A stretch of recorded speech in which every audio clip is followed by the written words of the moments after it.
आपका फिर से एक बार तहे दिल से स्वागत करता हूं टॉप ऑफ स्नैपड्रैगन कॉन्क्वेस्ट यहाँ पे हेडहंटर्स की टीम देख पहुंच गया है सही सेट पे अपने सिंगल से अगर बात करें नेमेसिस वर्सेस गॉडलाइक एक प्लेयर को यहाँ पे माइंड के डाउन करेंगे विद गुड पैका सामने यहाँ पे जरूर स्किन्स बैन की अगर बात करें उन्होंने ग्लू बॉल लगाया बट यहाँ पे कंटिन्यूअस शॉट बट कोई फायदा नहीं एक अच्छा नेड भी गया जो प्लेयर रिवाइव देने आया था वो भी डाउन हो चुका है गॉडल यहाँ पे आ चुके हैं पहाड़ी पूरी तरीके से गॉडल को यहाँ पे उनके साथ फाइट ले रहे अगर कोई भी नॉक होता तो प्रॉब्लम होगी बट नहीं पहाड़ी यहाँ पे कमाल करते हुए क्या ही स्विचिंग करते हुए कोशिश लेजेंड की तरफ से एक नेट टॉस किया जाता है लेकिन थोड़ा सा डिले हो गया और लेजेंड वहां पे नॉकआउट कर लिए जाएंगे एक आखिरी बचे प्लेयर टीएसजी के स्पॉट करे जाएंगे बिहार क्या वो फिनिश ऑफ निकाल सकते हैं यहाँ पे नहीं देखने वाली बात रहती है एंड इसी के साथ यहाँ पे भी नॉकआउट निकाल लिया जाता है एक आखिरी प्लेयर टीएसजी के सर्वाइव कर रहे हैं बिल्कुल सही 3v1 का सिचुएशन था 1v1 हो चुका है यहाँ पे लेके साथ गए बट नहीं यहाँ पे टीम के आइकॉनिक बचे में 1v1 होने वाला है गॉडल वर्सेस टीम एलीट आज के दिन में कौन यहाँ पे लेके जाने वाला है पूया दोनों के पास M1887 देखते हैं क्या हो गया आशीष बट नहीं टीम एलीट ये डैमेज देके अपने टीम के साथ वो असेंबल हो सकते हैं देखते हैं कि नेड यहाँ पे कौन खींच रहे नेड का डैमेज पड़ेगा यस पड़ा यहाँ पे फार क्रॉस के बिल्कुल पैरों पे गिरा फार क्रॉस डाउन एंड इसी के साथ खत्म MYM ऑल द टाइम जीता हुआ फाइट हारते हुए दिखती है इसी के साथ फिर से दोनों टीमों को एक और प्लेयर डाउन हुआ है आशुष सारा नबी राव देख रहा है मुझे निंजा के पास यहाँ पे क्या कमाल करेंगे वो वेक्टर से या नहीं बट निंजा नहीं कर पाए कौशिक यहाँ पे 23 एचपी पे अपने सिकल से फिनिशेस पे फिनिश ओह माय गॉड कोई प्लेयर ऊपर जा सकता है नीचे से कोई कवर दे सकता है एंड उस सिचुएशन में टीम केओस को देखिए जो मैं बात कर रहा था स्कैरी के सामने यहाँ पे आ चुके हैं अजीत सीधा लॉन्च पैड का इस्तेमाल करते हुए अजीत अभी देखिए धीरे धीरे ऊपर आए हैं एंड यहाँ पे अगर नॉक नहीं कर पाए बहुत मुश्किल पड़ सकते हैं दोनों प्लेयर को नॉक कर सकते हैं एग्जैक्टली वही हुआ टोटल गेमिंग ने बांध दिया यहाँ पे लाइफ हैकर्स को baby down Taneja down Ansha भी प्लान किया डाउन जरूर है 2v3 predator is the last player क्या प्रेडेटर भागेंगे भागना शुरू उन्होंने कर दिया है टीम के पास नंबर एडवांटेज है वो यहाँ पे कंफर्म कर जाएगा बट कुछ भी मैच कर डबल फैक्टर प्लेयर के पास एक बक्से के पीछे छुपे हुए हैं राइट साइड से रॉनी नहीं घुस चुके हैं उनके पास डबल बैरल शॉट करने दोनों से शील्ड के अंदर घुस के मारेंगे अंशली प्लेयर को टेक डाउन जरूर से किया है बट क्या वो क्लच कर पाएंगे ओके दो प्लेयर को डाउन कर दिया है तीसरे प्लेयर को फिनिश ऑफ करने की सोच रहे हैं what is going on total gaming के प्लेयर सच कर सकते हैं कि नहीं oh my God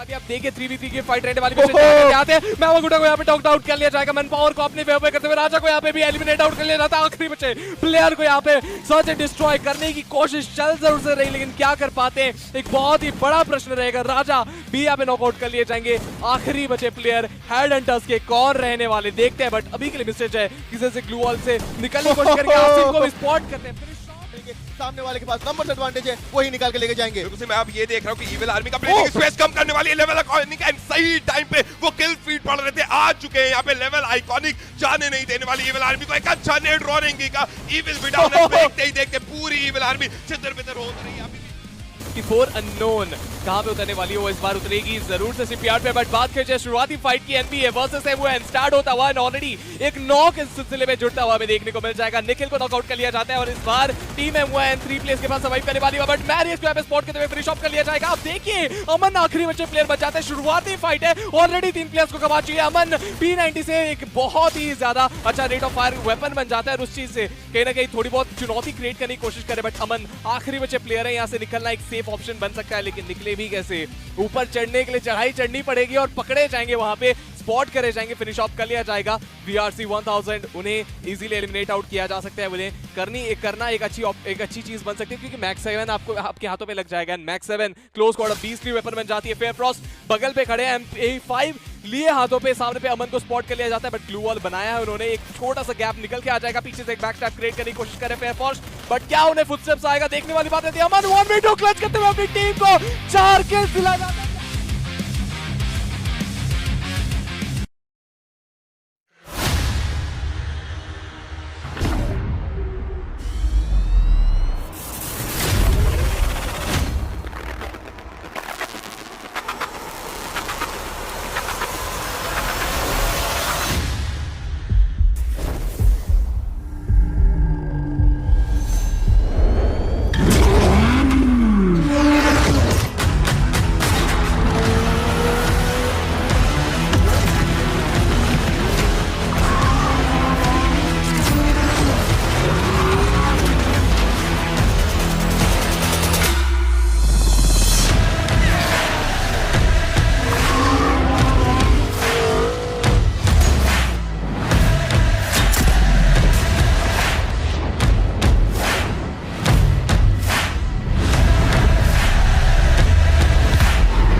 It is said that the wounded lion's breath is scarier than its roar. And I believe those wounded lions in this tournament are going to come back with a bang. Yes, ladies and gentlemen, welcome to the day 3 of Snapdragon Conquest Free Fire Pro Series.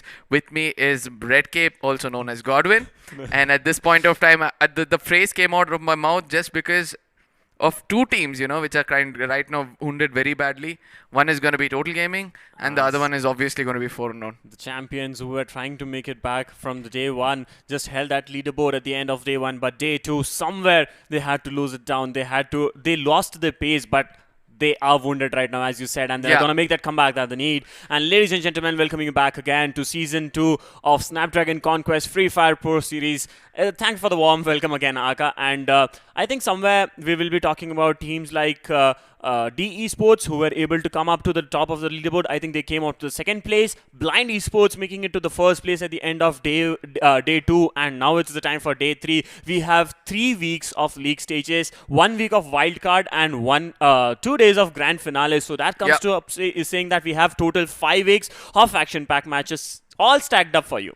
Yeah, and eventually, we're coming to the final day of first week. That means, with another day or two, we'll be almost to the mid of the league stages itself. So it's time for those teams to wake up, make sure that you have some points on your table, or else things are going to be bad. Now, what are all these teams fighting out for? They're going to fight out for a huge prize pool, which is going to be coming on our screens right now. Yes, ladies and gentlemen, the prize pool is a total of 30 lakh rupees. I mean, 30 lakh rupees is not a small prize, Mr. Red Cape. And as we talk about 30 lakh rupees, I think somewhere the first prize is gonna get 10 lakh in the hand. So I don't think the teams are playing for just for the prize pool this time. They're also playing for the fame and glory that's gonna come in with it. And as we look up at the breakup of the prize pool, the first place is gonna go with 10 lakhs in the pocket, second place with 5, third place with 2,50,000. And as we look up on the bottom, we have team from 13 to 18 taking home 25,000 every team.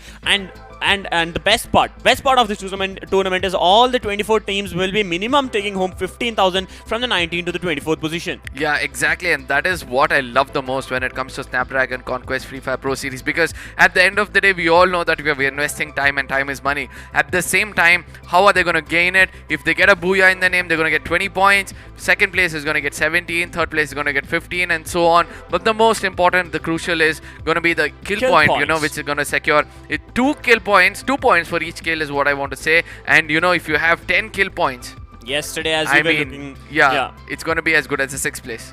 Well, and we are gonna now look on to the teams invited for the season 2, and I think from Group A we'll have teams like Total Gaming, Esports, Level Iconic, Life Hackers, Raven Esports, Team D Esports, and Team Chaos. For me, Team D Esports is a team that is standing out from Group A right now, as well as Team Level Iconic. These two teams are certainly to watch out for as it came to the end of day 1 and day 2. Both of the teams making an extraordinary comeback, making that booyah and getting booyahs in the name. And as we look on to Group B, we have teams like Team Elite, PVS Gaming, NBA, Team Mayhem, Blind, and Chemin Esports. On the second one, we are able to see we have 3 teams making a very good impact over here. Team Elite is doing a great job, but the 2 teams which are actually making a lot is Blind Esports and Never Broke Again. And coming back to Group C, we had DESI Army performing yesterday, finishing off with the second place. Very close comebacks. Enigma Gaming, 4 Unknown, Nemesis, GodLike, and Team Evil Army. And as we talk about Team GodLike also, they did put up a good performance yesterday.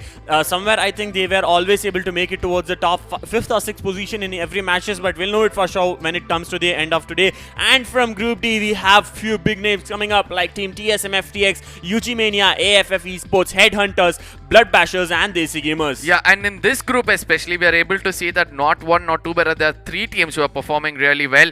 One is going to be the Headhunters, the second one is going to be DESI Gamers, and AFF Esports. All three teams are making sure they hold off to the top 5 positions of the table, because they do realize that this is a pro series. If you make a mark over here, and that mark is going to be left for a long time. And yes, making that mark is very important for them. But now we're going for the schedule of today. I think the first match is going to stay as the regular one: Bermuda Kalahari, and Bermuda Kalahari. The schedule always stays same for all the matches, all the days. 2 maps each for every team, and every team will be playing at least 3 games per day. Yeah, and that is the best part, because you know that if you fail in the first match, you have another match to come back. If you're failing on the second match, then it's going to be a do or die situation for you. So 3 valuable, matches for you. If you're able to put 10 points on all 3 matches, you'll have a minimum of, on an average of 30 points, which is more than enough for you to, hold your position in case you're on the top. Or else you'll have to fight a little more harder, get at least 15, and make sure you climb up the ladder. And I think Team Blind Esports is just gonna stay on the top of the leaderboard as of today itself. But we'll have to look out for DESI Gamers, the team making the comeback. Team Headhunters also got a booyah yesterday. So if I remember it correctly, there were teams who got multiple booyahs in day 2 itself. There was a single team, I think it was Headhunters itself getting multiple booyahs. So it also makes a difference to come up to show that how the teams have evolved from season 1 to season 2, making sure that they are going with the maximum number of kills instead of just playing for the placement points. And I think we are now going to look onto the point standings from day 2, overall point standings from day 1 until day 2. So let's look at what has happened so far when it comes to the overall points table. The bottom 13 or the bottom of the table is like this, that we are able to see. It's a bit saddening for me to see Enigma Gaming coming out on the 21st position. Never broke again, even though they did perform so well. They are on the 22nd position. Team Chaos and Mayhem are also over there. But at the same time, slowly we are able to see that Blood Bashers, Raven, GodLike and Total Gaming are making up the ladder. Chemin Esports are also joining them, but these teams will be making it up even more better. Like Nemesis and AFF, they can make it to the first page only if they perform and keep up, to get a booyah in the name. And I look at the squads like AFF Esports and Chemin Esports with a booyah in the name, but teams like Nemesis being able to perform for the position because of the position points. And as we go on to the top 12 teams in the overall standings, I think it's Blind Esports with 178. You can see the point difference between them. That's almost 34-point difference coming between the first and the second place team, the Esports, with 1 booyah. And there's Level Iconic with 2 booyahs in the hand. So many booyahs you can see, but at the same time, you can see the kill points at the hand of Blind Esports, Team D Esports, and Team Elite. 4 Unknown getting finished off early yesterday, somewhere at the 12th position once, and at the 8th position once, maybe. And in the third match, Radhe TK finishing taking his team, the solo player, standing to the 5th position. So they have dropped down to the 5th position, but eventually they will make it up towards the top 3. Yeah, eventually now we are able to see that 4 Unknown will have to make sure, they get more kills in their name. Placement point seems to be working out for them. 75 placement points, a decent one, because the second position is holding to the same way. But let's talk about the bottom right now. Evil Army, UG Mania, PVS Gaming. It looks like, in the first page, 3-digit is a common thing, starting on from the side of the Evil Army. So for other players, from the 13th to the 15th position, all they have to do is secure 1 booyah and make sure they come into the top 12. Again, speaking about the main teams like 4 Unknown and Total Gaming, all they have to do is secure more than 1 booyah to make sure they come on the top of the table as well. For now, we're going to be looking at the matchup which is going to be coming up on our screens for the first map of the day. That's going to be probably the 13th or the 15th match on the overall 13th match. Okay, 13th match on the overall match, which is going to be coming up. We are able to see it's going to be between Group A and Group B, where in the Group A we have Total Gaming, Team Chaos, Raven Esports, Level Iconic, Life Hackers and Team D Esports. And I think from Group A we'll have to watch out for Raven Esports, who is trying to go in for that contesting. They haven't contested multiple times at the same drop location, so maybe they will come up with a different strategy and go to a different drop point. Maybe they have to work it out on it. But Level Iconic with 2 booyahs in their hand is also climbing up the leaderboard slowly and steadily. Team D Esports with an extraordinary performance will rock this game. And as we look on to Group B, we will have teams like Team Elite, PVS Gaming, Never Broke Again, Team Mayhem Esports, Team Blind Esports and Chemin Esports. And as we talk about Group B, we have to still look out for Team Mayhem. They are right now very wounded. They are almost have to outperform themselves this time. So let's see if they are able to do it or not. And as we talk about Blind Esports, the wrecking balls will come anytime now. Yeah, at the same time, we are able to see teams like PVS Gaming are also over here, right? So PVS Gaming is that one team which has a huge following as well. We were able to see that, they were conquering the kills when it comes to the map of Kalahari. They were on the top of Refinery, stealing kills rather than doing most of the hard work. So I do... So I do believe that, it was an amazing game. Yeah, there are some few changes which is coming up from the side of production, a very good view coming on our background. But at the same time, yes, as we were speaking about previous gaming, they were busy stealing kills rather than, concentrating on the kills which is falling towards them. Probably if they go to initiate kills rather than stealing some, I believe, they'll have a better kill ratio as well as not being detected by other enemies. Well, I would like to ask your prediction on this match. It's an A versus B match, so I'm gonna go with Blind Esports this time. And somewhere I think I'm gonna take a guess on your prediction. It's Total Gaming. No, I think I'll go to level. No, Team Elite when it comes to the first game. Mine is not Blind Esports. Mine is Team D Esports actually for the A versus B. Yeah, so I want to stick on to Team Elite because that is that one team which has a higher opportunity of taking the booyah in this game. They have started to analyze the game before they enter into the match. You'll be able to see that their drop locations, the way they get to the center part of the map in the beginning itself, all they have to do is hold on, allow Pahari to use that, MAT2B as well as, the others to, especially Killer, to hold on to the end. On the other side, we're able to see that Life Hackers being chosen by Masab. Masab has been backing up Life Hackers for a brief period of time, and we are able to see that Monish is going to watch for Raven Esports at this point of time. You will be going with D Esports. They have been performing well. That's also good to see. Tamil going in for Blind Esports. With me is going to be Kuti Gokul as well as T18. So we do believe that these are the strongest team to watch out for. With you is going to be DK official. DK official who's going to stick on to Team D Esports. Yes. Yeah. And I think somewhere my opinion for Team D Esports is because they have been able to do something extraordinary out of the box, thinking out of the box, going in for different rotations, and I don't think they'd repeat that strategy for every game. They just go in with whatever comes up, making things go, making things work as soon as they move in towards the zone. And the zone predictions of Team D Esports have been very consistent, very perfect to be in fact to say, like going inside the center, holding the location, making sure that none of the teams gatekeeping. If you remember, there was one game, I don't remember which team it was, but they went outside the circle to check if there's some team coming in for the backstab or not. I think it was Team D Esports. Yeah, it was Team D Esports on the northern side of Bhima Sakti Strip, where they actually knew that nobody's going to come back, but still they were keeping an eye over there so that they don't get any kind of enemies coming in from behind and taking them out. For now, we are going to go to the flight path, and for the last time, we are going to see which are the teams is going to be going aboard. Life Hackers, Level Iconic, Team Chaos, Team D Esports, Raven Esports, Total Gaming, Blind Esports, Chemin Esports, Team Elite, and PVS Gaming with NBA, with Team Mayhem will be going into the flight path. I'm waiting to see because it's the first match of day 3 and now is the time for all the teams to get into action. And as we look upon the flight path, we are going to see it starting from somewhere near Mill and going from a Mill towards Clock Tower. So it's going to be dissecting the map almost into the center, but Sentosa is going to be a little inaccessible for the teams opting for that drop location. As we look on to Team Elite going in for that drop location onto Cape Town, PVS Gaming opting to go in towards Peak.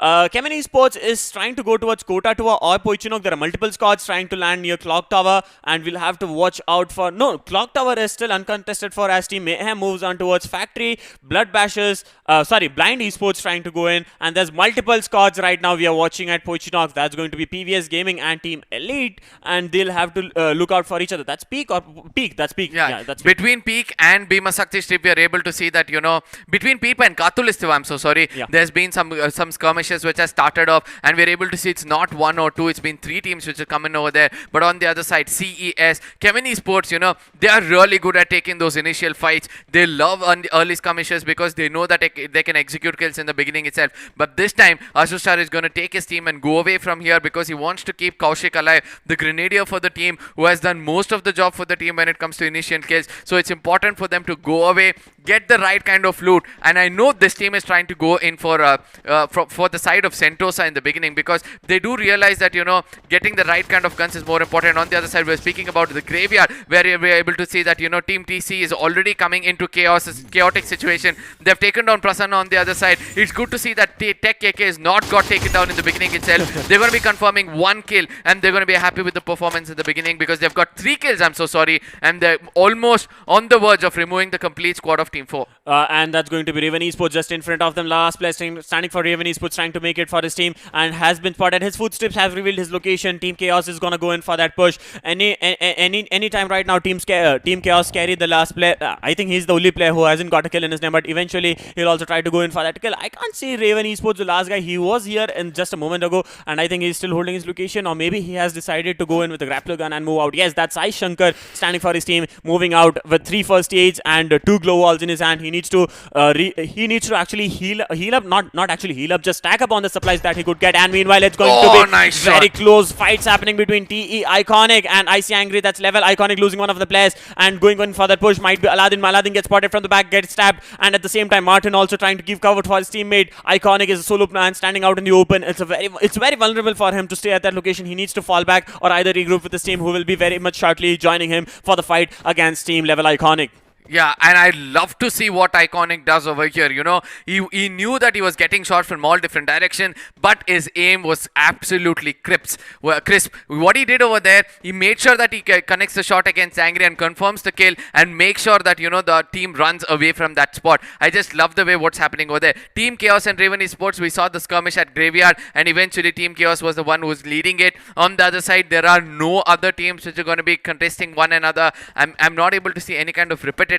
We saw a small group happening at Bhima Sakti, but eventually ran away from one another, and Iconic gets the right kind of backup from Pahadi. And it's important for Iconic to go in for more rushes and get those initial kills, because he knows he can get the right kind of backup from Pahadi. From now, we are going to be looking at the side of Never Broke again. They're going to go away from Chemin Esports. They do realize that, you know, in Sentosa there's been a team over here, but nobody so far has gone into the blue zone, which has happened at Rimnam Village. Now that gives an opportunity for the team Never Broke again to take a longer rotation from Sentosa to reach in Rimnam Village and get a very good firepower. But even if they get to Rimnam Village from Sentosa, they will be taking eventually the damage from the zones, and it's a very long rotation. They have to cross Mars, Electric and Factory at the same time, and there will be multiple squads somewhere there, so it might be difficult for them, but we'll know it for sure as we look on to Team Blind Esports performance. There will be we'll be looking on to their performance in the entire match, entire day 2, 1 and 2 overall performance right now, where they have match number 1,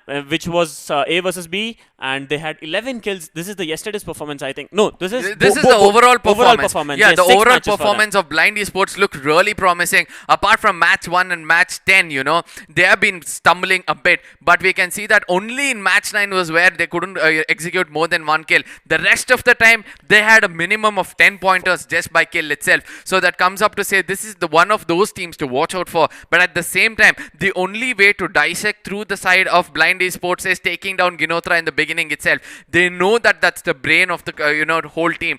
Take down Ginotra in the beginning. Do not allow Nivesh to come in with the grenades. I think you have everything sorted to take down the side of Blind Esports. Yes, exactly. But at the same time, the support comes in from the team from the squad so quickly that you don't even understand that what just happened. Your team entirely goes down any moment because the nades are so perfect. The nades, as we talk about nades, we have teams like that's LH Lifehackers, I guess, number 5. And there's Total Gaming at very close range to them, and it's a fight happening between both of the teams. And as we talk about the remaining squads, we'll have to watch out for BLD, who's going to come in from the back. Blind Esports also at a very close proximity, and Predator has spotted a player out in the open. Anshul has to face 3 players in front of him right now. Gets spotted. Baby tries to go in for a knock, does not get that knock. Regroups with his team. Anshul going in for that push, trying to get a knock.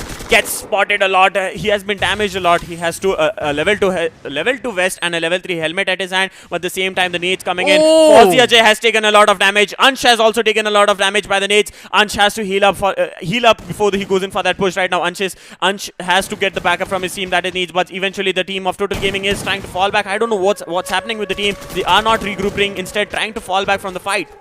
Yeah, eventually it's going to be Total Gaming who's doing most of the mistakes over here. But Mafia Bala and Delete were able to execute the first kinds of knocks. It's going to be the 2 men standing. Anshul also gets taken down. It's going to be Predator. As I said to you, the Wounded Lions have started to show that the breadth is enough to take down enemies at this point of time. We're able to see that Predator will be the last man standing. You would want to run away at this point of time and place for placement points. What the team of Total Gaming was actually trying to do, they were not trying to run away. They understood that Taneja was trying to put some grenades in front of them. They dealt a bit of a damage. All they had to do is put up glow walls everywhere to confuse the teams, and eventually they were successfully able to do that. There was one player, I think it was Ansh only, who was on the right corner. He was able to go in, pull off all the other players and then try to do some, the changes within the team. So they were able to, execute 3 kills in the name. Team Lifehackers trying to run away from Total Gaming eventually found themselves at the face of death, facing off Team Blind Esports, and that was the end for Team Lifehackers. As we are looking again, there will be a fight initiated between Team Total Gaming and Mayhem, and at the same time they have to watch for Chemin Esports coming in from the back. They'll have to be really careful about this. Delete still has to hold his location. Delete and Fozzy are a 2-man squad standing, and they are playing a split gameplay right now, but I think it might be helpful for them when it eventually comes to the fight against Team Mayhem, so that they could concentrate the firepower on Mayhem Esports as well as Chemin Esports. And looking at Mafia supplies, we have 7 first aids and 8 glue walls in his hand, and Fozzy still needs to stack up on the supplies. No throwables in the hand, and it's the zone number 1 about to starting to close in. We still have 11 teams and 40 players remaining in the game.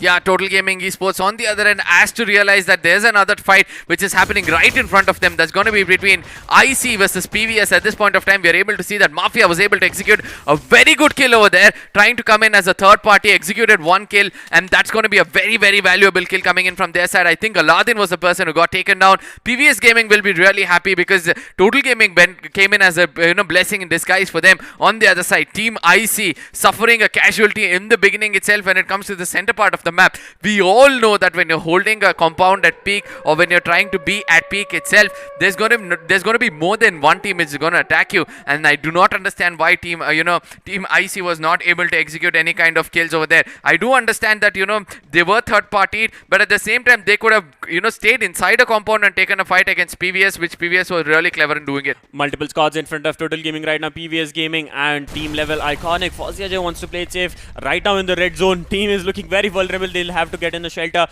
but still somewhere they might be safe as of now. But as oh my god, I was just saying that, and just Fozzy getting knocked down by the red zone. His teammate will come in for the revive eventually, and Fozzy will get that revive. There's no squad nearby to finish him off, so he will be safe as of now. And it's a good opening for Total Gaming with 4 kills in the hands, 8 points already, 3 kills from Team Level Lifehackers, and 1 kill from the hands of Team Level Iconic. So off to a good start. They still have a lot of kills to execute and get the booyah in the name to bounce back on the top of the leaderboard. Yeah, eventually everybody knows that this is the time for us to take down Team Total Gaming. They have gone to the center of the map even before when it's necessary. I've been seeing this before the kind of Total Gaming I have seen. Probably I might be right or wrong. I have seen Total Gaming coming in from the corners using those cars and everything. They come in really slow. They make sure they connect shots in the corners and then try to push into the center. But these days we are able to see a very aggressive Total Gaming without Mafia Bala itself. They want to go to the center, then they want to come in style. They're going to getting some sports car and try to coming on the other side. We're able to see that there's a grenade here coming in from their side. Pahadi is also putting up some grenade against the side of Roshan. If they remove the chrono shield, it's going to be much more easier for them. Eventually I can see that Roshan is going to connect some grenades against Pahadi. The confirmation against Pahadi is going to be coming in. They have dissected at this point of time inside the side of Team Elite at this point of time.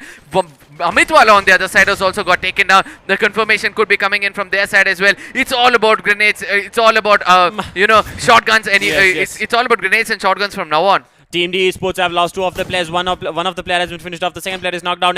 Killer wants to go in for the push onto Team D. Black shoot, and a revive has come in. No, the revive did not come in, and Team Elite also loses Pahadi. So this is going to be a very big casualty for Team Elite. As we talk about Iconic, Killer, and Jonty, they want to go in for that push onto Team D Esports. Meanwhile, Roshan is going to be finished off any moment right now. Yes, the kill comes in, and Team Elite has a 3 kill already lead right now. Black shoot gets spotted off. A beautiful shotgun shot coming in, and that's a knock for Team D Esports. The last player standing for Team D Esports had decided to fall back rather than taking that fight onto Team Elite and play for the placement points instead.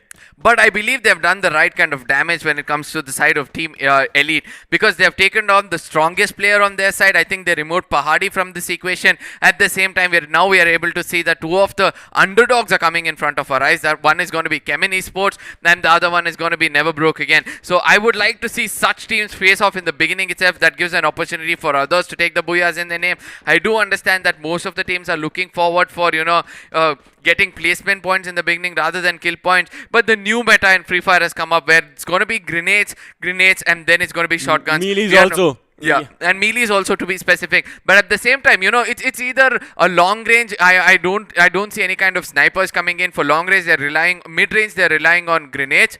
and in close range they're relying on melee or shotguns. So these are the changes which is coming in front of our screens at this moment. Mayhem looks to be counting on the placement points. 11 teams left out with 35 men standing. And it's the second zone closing in, and Mayhem has to make a comeback right now. 5 grenades in his hand. Abhirad is stacked up to be the grenadier of this game, but let's see if he's able to execute some kills with that grenade. And as we talk about Ninja with the VSS in his hand holding his location, Mayhem has to move on to the zone eventually, and we still didn't see where the zone has formed. We might have to look into it. And as we talk about Mayhem, there's a team very close by, team number 6, and I think there will be a face-off between these two teams, but I don't think team Mayhem wants to move in towards the zone as long as the zone favors them. Unless and until the zone does not move, they won't go in for that push. As we talk about team PVS, it's going to be Mayhem and PVS. Mayhem has been sent out of the zone. They'll have to move in towards team PVS Gaming. NBA never broke again, also outside the zone. The only teams inside the zone right now are team Total Gaming, PVS Gaming, team Level Iconic, and team Elite, and they are holding location near peak where team Chaos is going to enter from. Last player from team D Esports is DNRSS, and I think there are 2 players from team D Esports standing. No, just a single player standing from team D Esports. Single player trying to make it towards the zone, and the red zone has formed in onto team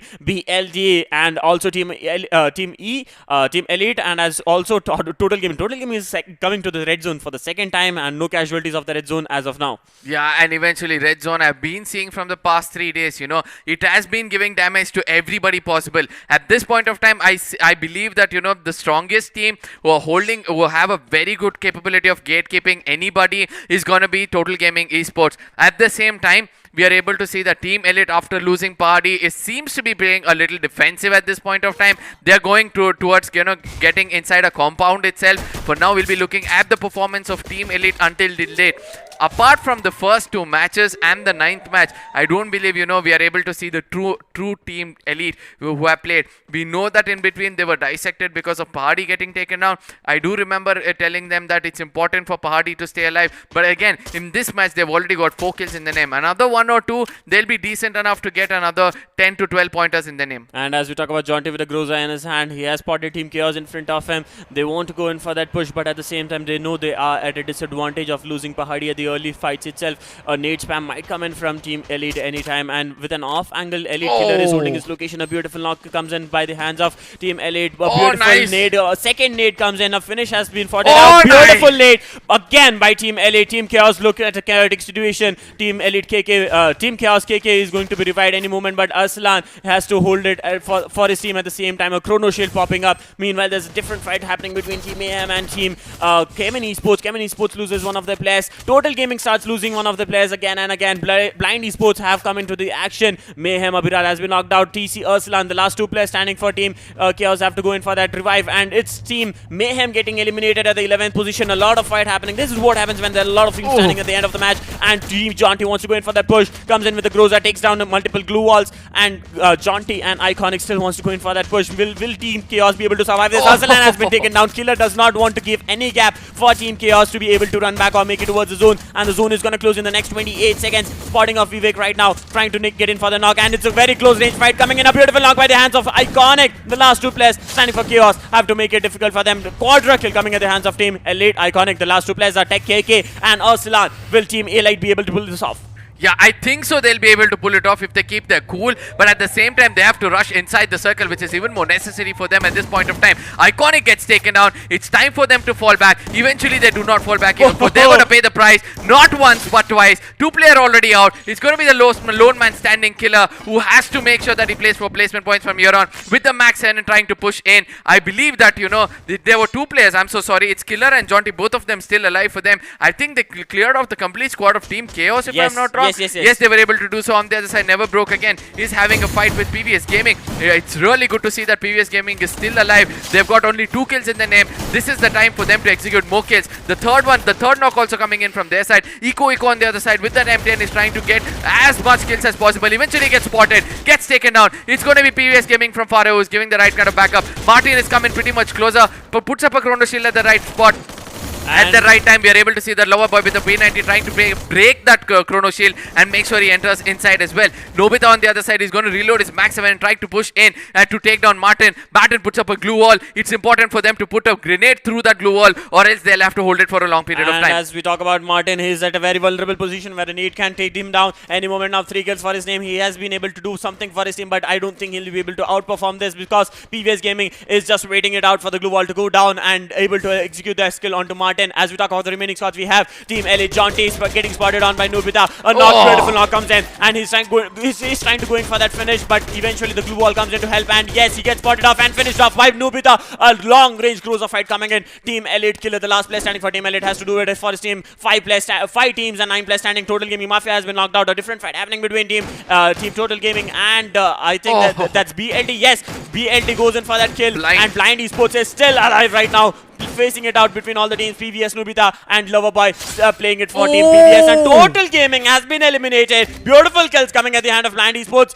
PVS loses Loverboy. Nobita trying to take it out, but PVS Gaming getting them eliminated. Nobita also getting eliminated. Level Iconic has been eliminated. Last two teams standing right now is Team Elite and BLD. A 1v1 fight. BLD at a very low HP. He has to heal up before he goes in and takes those fights against Team Elite.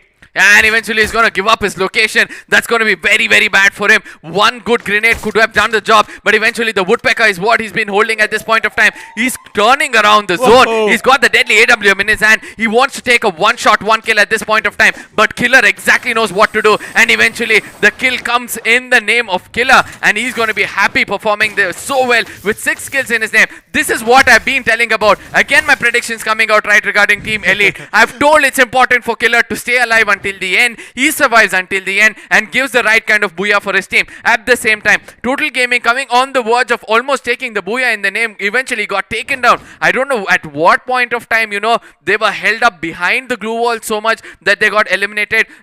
And we also saw, PVS Gaming was well alive.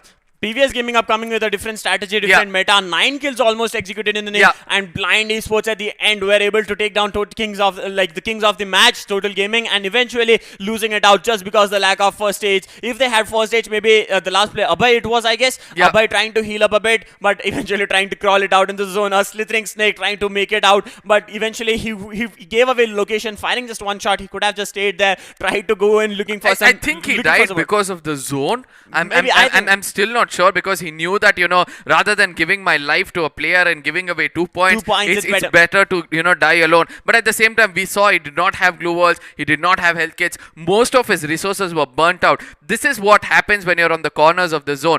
You have to make sure that you keep firing and burning your resources to take your enemies down. At the same time, by the end of the moment, you'll not have anything left out for you. He had an AWM in his hand. He's not Pahadi at that point of time just to stand up and take a shot. Killer knew that Pahadi is on my team. All I have to do is run around with the glue walls everywhere, and eventually when I spot him with that Woodpecker, just one shot would do the job for him. Well, obviously taking a fight against Total Gaming is going to cost you a lot of casualties. At the same time, you're going to lose your helmet and vest, because Total Gaming isn't a team that goes down very easily. You can't take down a lion so easily. It takes a lot of resources, and the fight against Team Mayhem, I think Mayhem was trying to play it a bit safe, and somewhere they got eliminated a bit early in the stages, and Team D Esports finishing off at the 5th or 6th place, if I'm correct. They also tried the last player from D Esports trying to make it towards the zone. Somewhere the predictions could have been going a bit much better. Level Iconic, the last player standing, coming up with a glue wall against Team PVS Gaming. So there was a small skirmish happening between them. At the same time, skirmish, when I speak about that specific skirmish, it was not important for Level Iconic to run out in the open so well. I have been seeing that few teams, as soon as they hear a skirmish on one side, they try to concentrate the complete mind over there. They do not see that on the left side there could be enemies shooting at us. And Total Gaming is really good at that. They watch out in every nook and corners of the game. A split gameplay. Yeah, a split gameplay. Even though if it's 1 or 2 players, they do it. I've also seen the same thing coming from the side of Gaudru when it comes to Enigma Gaming. He's also pretty much clever when he does that. If I have to name one more player who are really good at it, it's going to be Radhe Thakur. He's very, very clever clever when he's doing it. Before popping off a grenade, he does see around that there is no other team trying to attack him, and that is when he removes his And grenade. stays away from his team also sometimes and goes in for the different angles Yeah, and locations that and he he'll could be get. the lone survivor who's gonna getting that placement points for his team as well.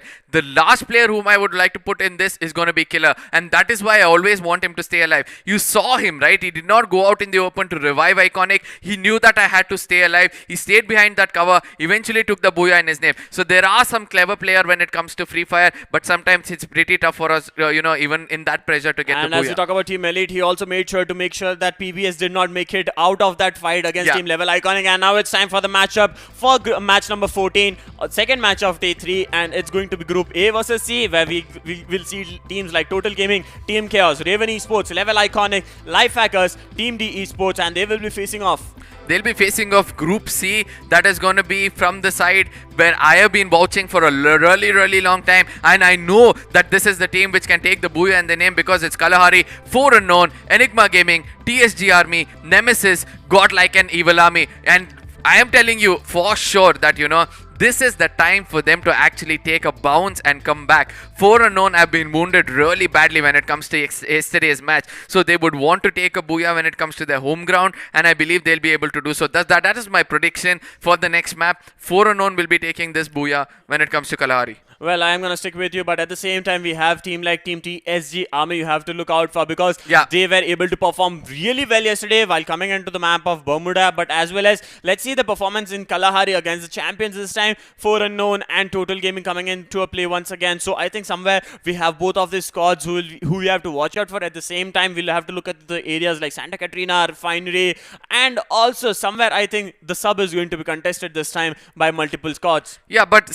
sub is that one place where it could be only good for 1 or 2 teams to fight out. For now, we are going to be going to the flight path. For one last time, we're going to look at which are the teams which will be boarding the flight to take the fight at Kalahari. 3 teams already passed by: Team D Esports, Raven Esports, Total Gaming, Enigma Gaming, Nemesis, Evil Army, TSG, 4 Unknown, GodLike, and I think that's we are going to be going to the flight path. And it's the match number 14 of League Stages Day 3 powered by Poco. And as we look onto the flight path, it's somewhere looking a bit centered. As I see, it starts at Stone Ridge. Yes, it starts at Stone Ridge and going all above, the way. right to the center. Yeah, right to the center. Command Post, Refinery, Foundation, and Oldhampton. So every team can access the location that they have. And Total Gaming had a beautiful benefit with the blue zone forming and then Santa Catrina. And as we talk about Team Elite, I think that's Team Lifehackers going in towards confinement.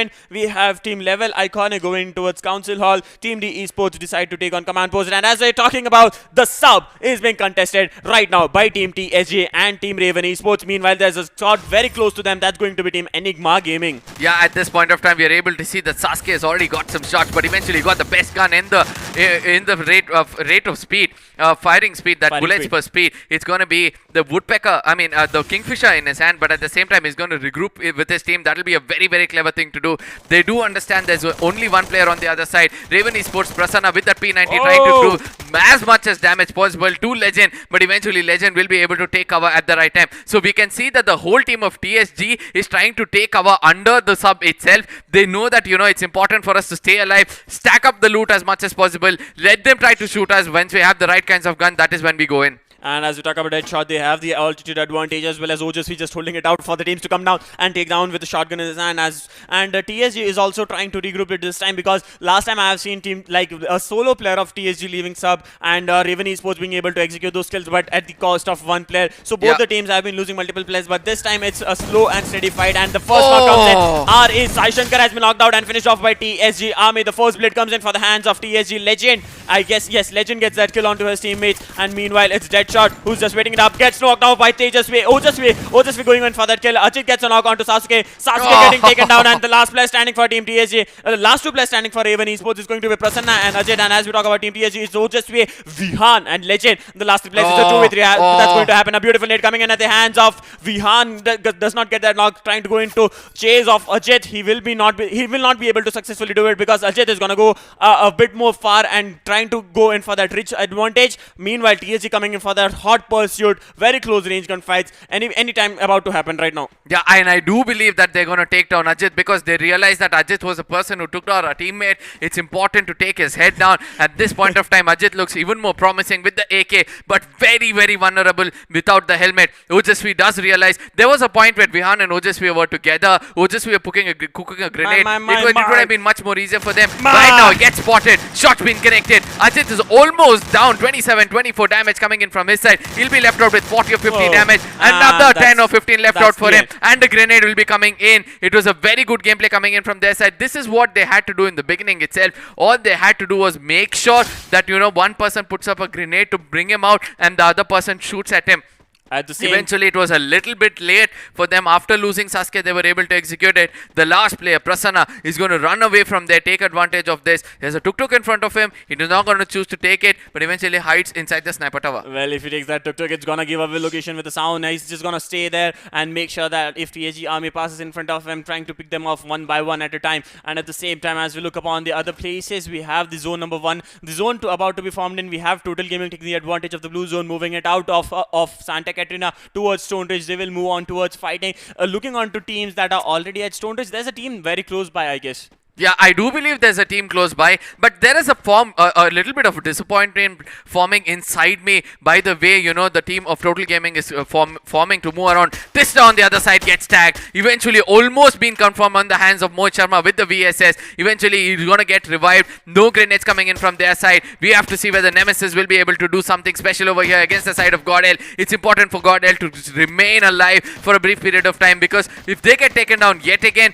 this is not the first or second time. Continuously they've been getting taken down. Eventually on the other side we're able to see that Kenzie gets taken down and eventually he's going to be confirmed. No, he's not going to be confirmed. They have started to dissect through the Nemesis at this point of time. Again gets knocked out. It's going to be Mohit Sharma and Mr. Game has to do a lot of stuff because Yuzi is not somewhere close by and when it comes to the game, when it comes to this fight itself. And as we talk about Kenzie X-Man, he has gotten that revive that he needs, trying to heal up and then regroup and take that fight against Uzef. Almost getting knocked out by that nade. Alhan gets spotted off. A glue wall coming in by the hands of the NMS Uzef.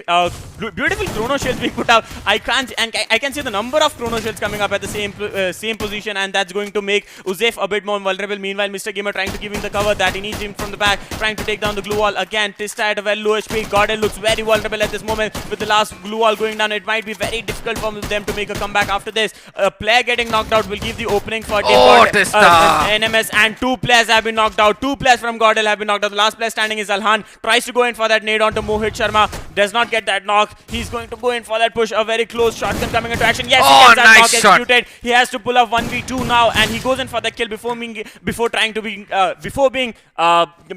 hunted down. As we look on to Alhan, is going to heal up a bit. Nemesis, Mr. Gamer wants to go in for that push, but at the same time, there's a grenade tossed out. A beautiful nade coming in. At the same time, the nade is not going to do any damage onto the last player of Team GodL. That's Ashish.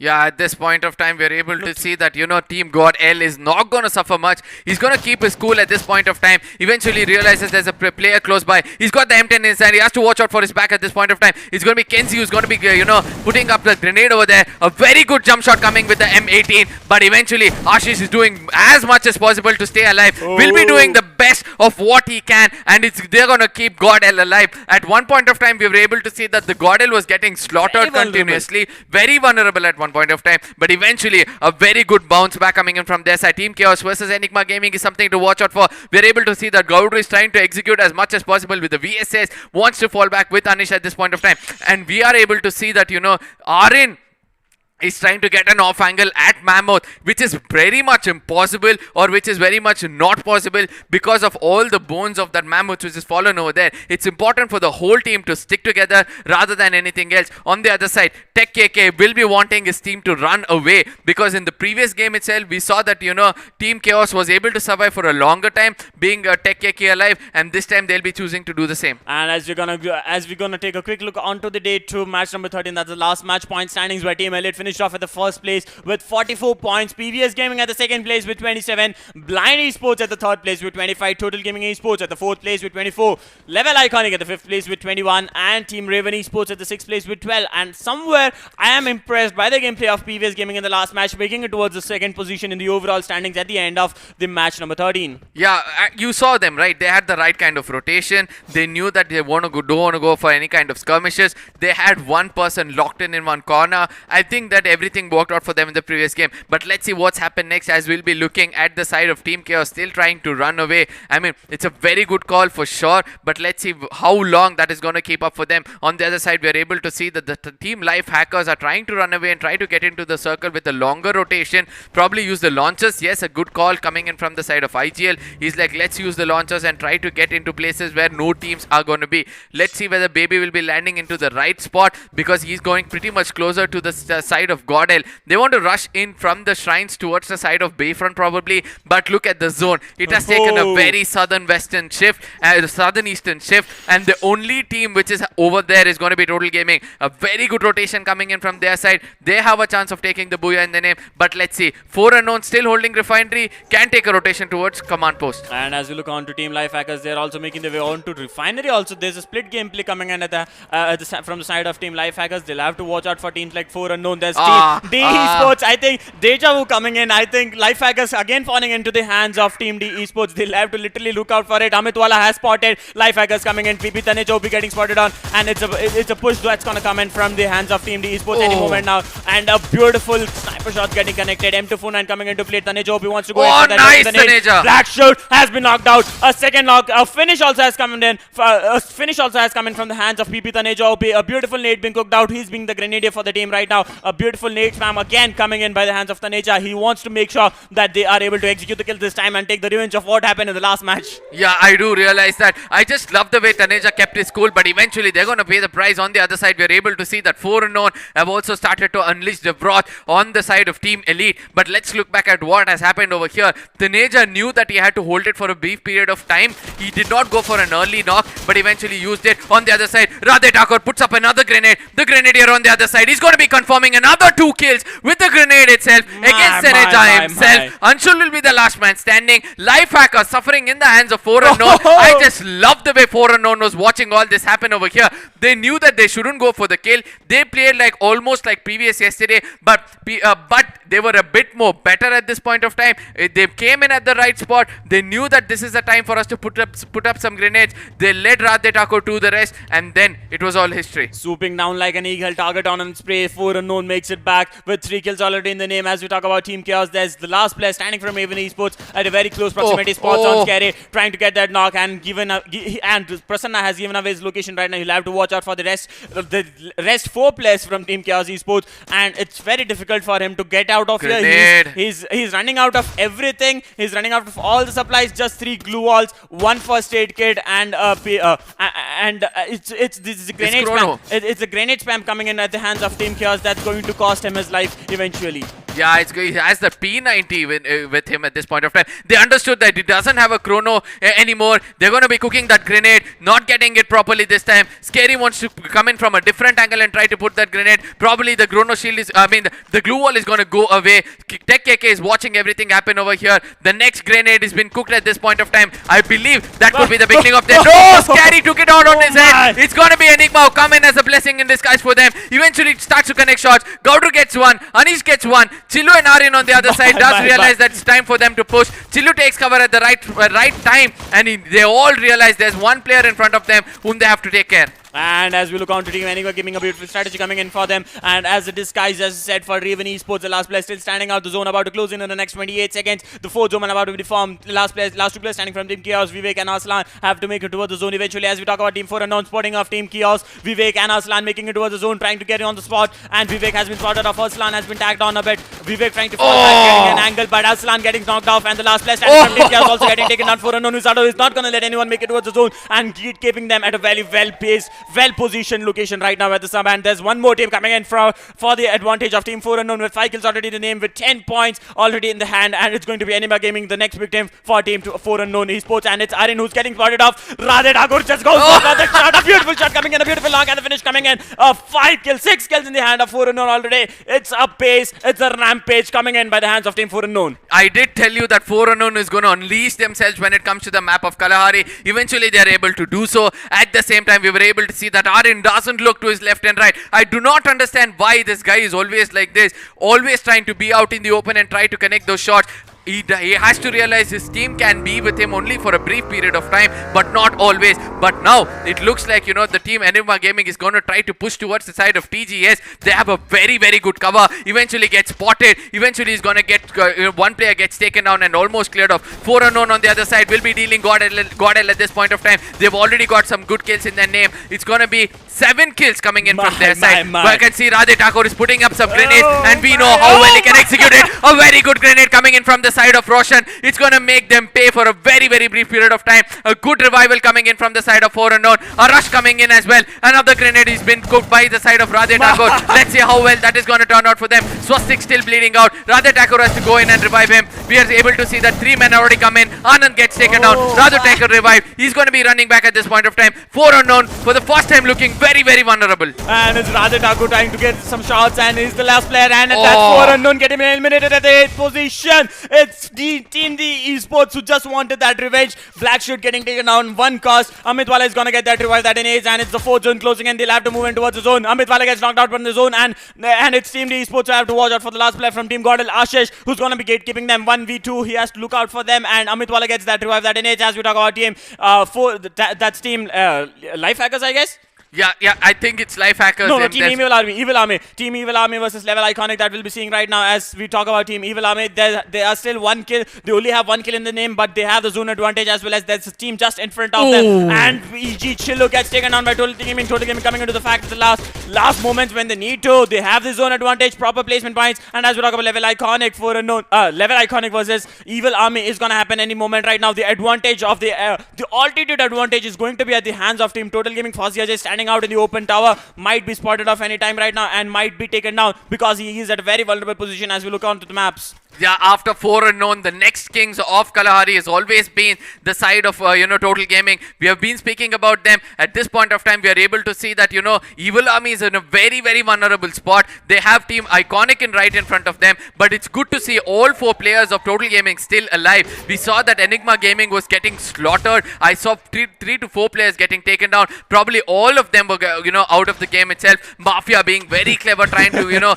camouflage and then move away. This is what Fozzy is very good at. Look at the way he's going to hide and watch all of them fight out. He's just going to wait. He knows exactly when to take those shots. He'll be able to do so. TGS, that, they're still alive at this point of time. Vihan Legend are still alive, but they're going to be getting shot from the side of Mafia. He connects some shots. Anish gets taken down. Mafia and Fozzy, the 2 men standing. Mafia gets taken down as well. Not a right kind of tagging coming in from his side. Let's see whether Level will be able to execute a booyah in this game. And as we look on to Team Level Iconic, they have 4 men standing. Evil Army also with 4 men standing. TSG Army with 3 players, I guess. Somewhere Total Gaming getting finished off at the 4th place. The last three squads standing with 11 players, with zone number 6 about to close in the next 17 seconds. The most advantage right now is with Team BFA. That's going to be Evil Army. And as we look on to Team TSG Army getting slaughtered off by multiple sides. Multiple shots coming in. TSG Army trying to survive it. Nice. Getting knocked out behind the last player standing. He's trying to just push in forward a bit and get spotted off in the open. Legend gets knocked out behind the last player getting finished off, and that's going to be the end of Team TSG Army. It's just Evil Army versus Team Level Iconic. Very close fight, 3v4 fight coming in. Level Iconic taking the zone damage at the same time.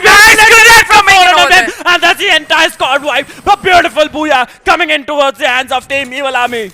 My goodness. Beam coming in at the nth moment. I was just waiting when you're gonna spot him out. He stood behind that, glue wall. He was just holding that grenade. I was like, Ray, Cape, look at Beam, Cape, look at Beam, Cape, look at Beam. Eventually, he knew that he had to put the grenade at the light spot, and he did it at the nth moment, taking down all 4 players, or all 3 players standing over there. And amazing, all 4 players getting taken down from the side of Beam. This is a player to watch out for. Evil Army, I never expected them to play like this in the map of Kalahari. Well, I remember one of the games where Beam was able to execute a 3-kill with a grenade at command post, but this time it's the first grenade where we have seen a entire 4-man standing going down with a single grenade. A huge shout out to Beam for that amazing moment that he had put in at the end of the second match of day 3. Yeah, I mean, I can't get the smile off my face. I mean, when you're expecting the whole squad, I saw that Black Tiger was suffering to, connect shots over there. That is something, which they'll have to work out for. They were able to see enemies over there. He had an AWM and an M82B or M82B, either of these two. He was trying to connect shots, not able to connect even one. I was just wondering, what is this man trying to do? But eventually, they were like, let's stay alive, let's stay alive. A very good call coming in from the side of IGL. They're like, do not, take too much tension. Yeah. Then Beam was like, guys, let me show you magic. He went over there, stood behind the glue wall. He's like, Magic. I'm gonna cook. Let me know where they are. They're over here. Okay, catch this. And then it was boom. And as we talk about Team TSG, Army and Total Gaming did have the advantage of the zones in the eventual stages. They could have come in a good placement point by them, but somewhere I think one of the teammate was far from them, going in at the center of the zone and staying them and placing himself at the center of that tower. That made them a bit vulnerable. A player going down makes it difficult for Team Total Gaming to eventually climb up on towards the top. And as we talk about TSG Army, they tried their best. They were out in the open, facing off 2 teams at the single time. They were able to take down multiple players. They were like 5 squads in the end. I think 4 squads in the end, and eventually Total Gaming finishing off at the 4th place. Team TSG finishing off at the 3rd place, and then the team Evil Army getting that booyah. And I think which Level Iconic. Level Iconic was a squad who was well placed at the same time. They had the advantage of the reaches. I would want to say that all 3 teams were at the corners of the zone itself. Yeah. So it was important for them to have their resources stacked up in case they had some good glue walls, then try to put up some glue walls and try to make it to the center of the zone. But eventually they were getting shots. It was like a Mexican standoff, right? One was concentrating on the other and Evil Army was busy concentrating on the other. But before we step into the next things, I would like to point out 3 teams, which was happening over there. Before I speak about them yet again, let's see the MVP of the day, and I believe it's going to be coming in Beam from from Evil Army. What a grenade coming in from his side. He was like, why should I break my head so much and get 2-3 kills throughout the map? Just let me stay alive until the end. Give me one grenade. I'll take a kill somewhere in the beginning and then give me a grenade. I'll take care of everyone. All the 4 kills at the end. He was able to do so. 5 kills coming in from his side. Damage of 1647. The headshot is 1. 2 assists. And I don't think it's going to matter for him from here on. But at the same time, speaking about the 3 teams. First team is 4 Unknown. They are getting too much addicted to the grenades of Radhe Thakur. Yes. We saw... Too much dependent. Yeah, too much dependent. I don't believe that, I'm going to have much time to speak about all these things. But one thing is for sure, we're going to take a small break. We're going to be coming back and then discussing about the 3 teams which we want to speak about in the map of Kalahari. Yes, ladies and gentlemen, we're going to be taking a short break. Do not go anywhere. Subscribe, share it among your friends, and we're going to be right back.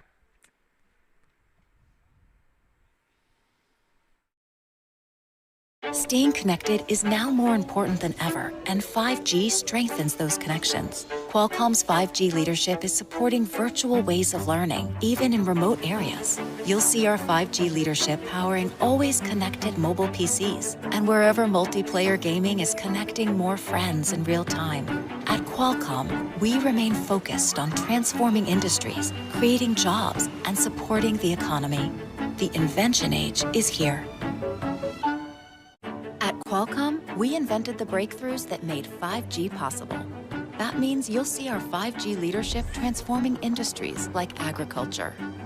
The invention age is here, and it's about to change everything. You deserve a mobile PC that's as connected as your smartphone, with battery life that can last for days. That's why your device deserves the Qualcomm Snapdragon platform.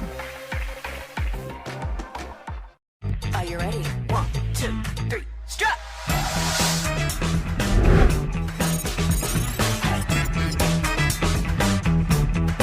Wiggle, wiggle, wiggle.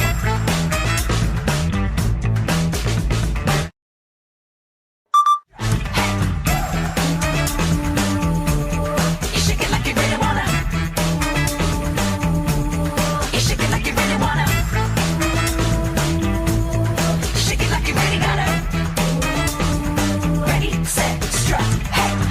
side, do a little wiggle, then clap to the right. Shake just a little like. Are you ready? Count 1, 2, 3, strut.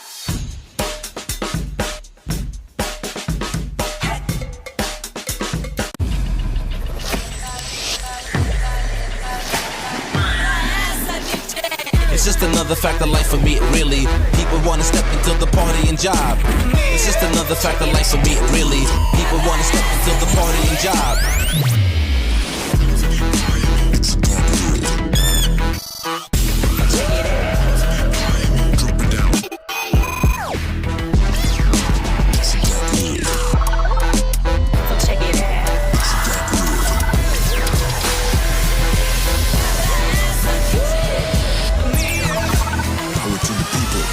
Wanna step into the party and job. It's just another fact of life for me, really. People wanna step into the party and job.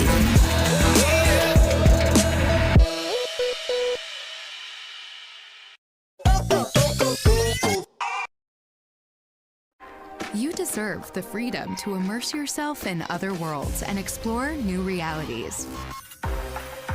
That's why your device deserves the Qualcomm Snapdragon platform.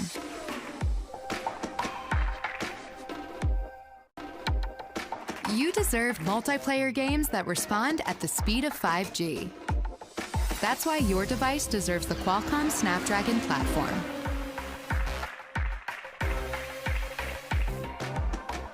What's inside your mobile device matters. 早安，冷亮。你的建议书做得真好。I'm so glad to hear it. It's why the Qualcomm Snapdragon platform matters. Because you deserve the freedom to immerse yourself in virtual worlds and explore new realities. You deserve an intelligent camera that delivers professional image quality in any lighting condition. And a mobile PC that's as connected as your smartphone with battery life that can last for days. You deserve multiplayer games that respond at the speed of 5G. 谢谢 Daniel。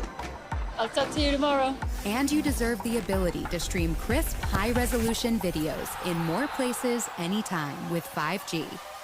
You deserve all the best 5G experiences. That's why your devices deserve the Qualcomm Snapdragon platform. You deserve a camera that delivers professional image quality in any lighting condition. That's why your device deserves the Qualcomm Snapdragon platform.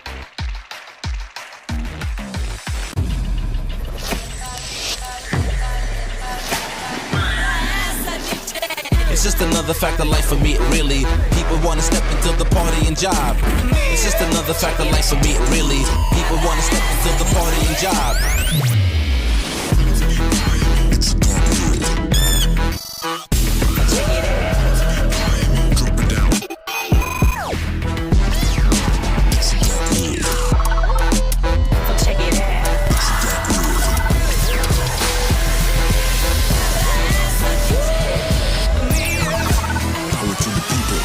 Wanna step into the party and job. It's just another fact of life for me, really. People wanna step into the party and job.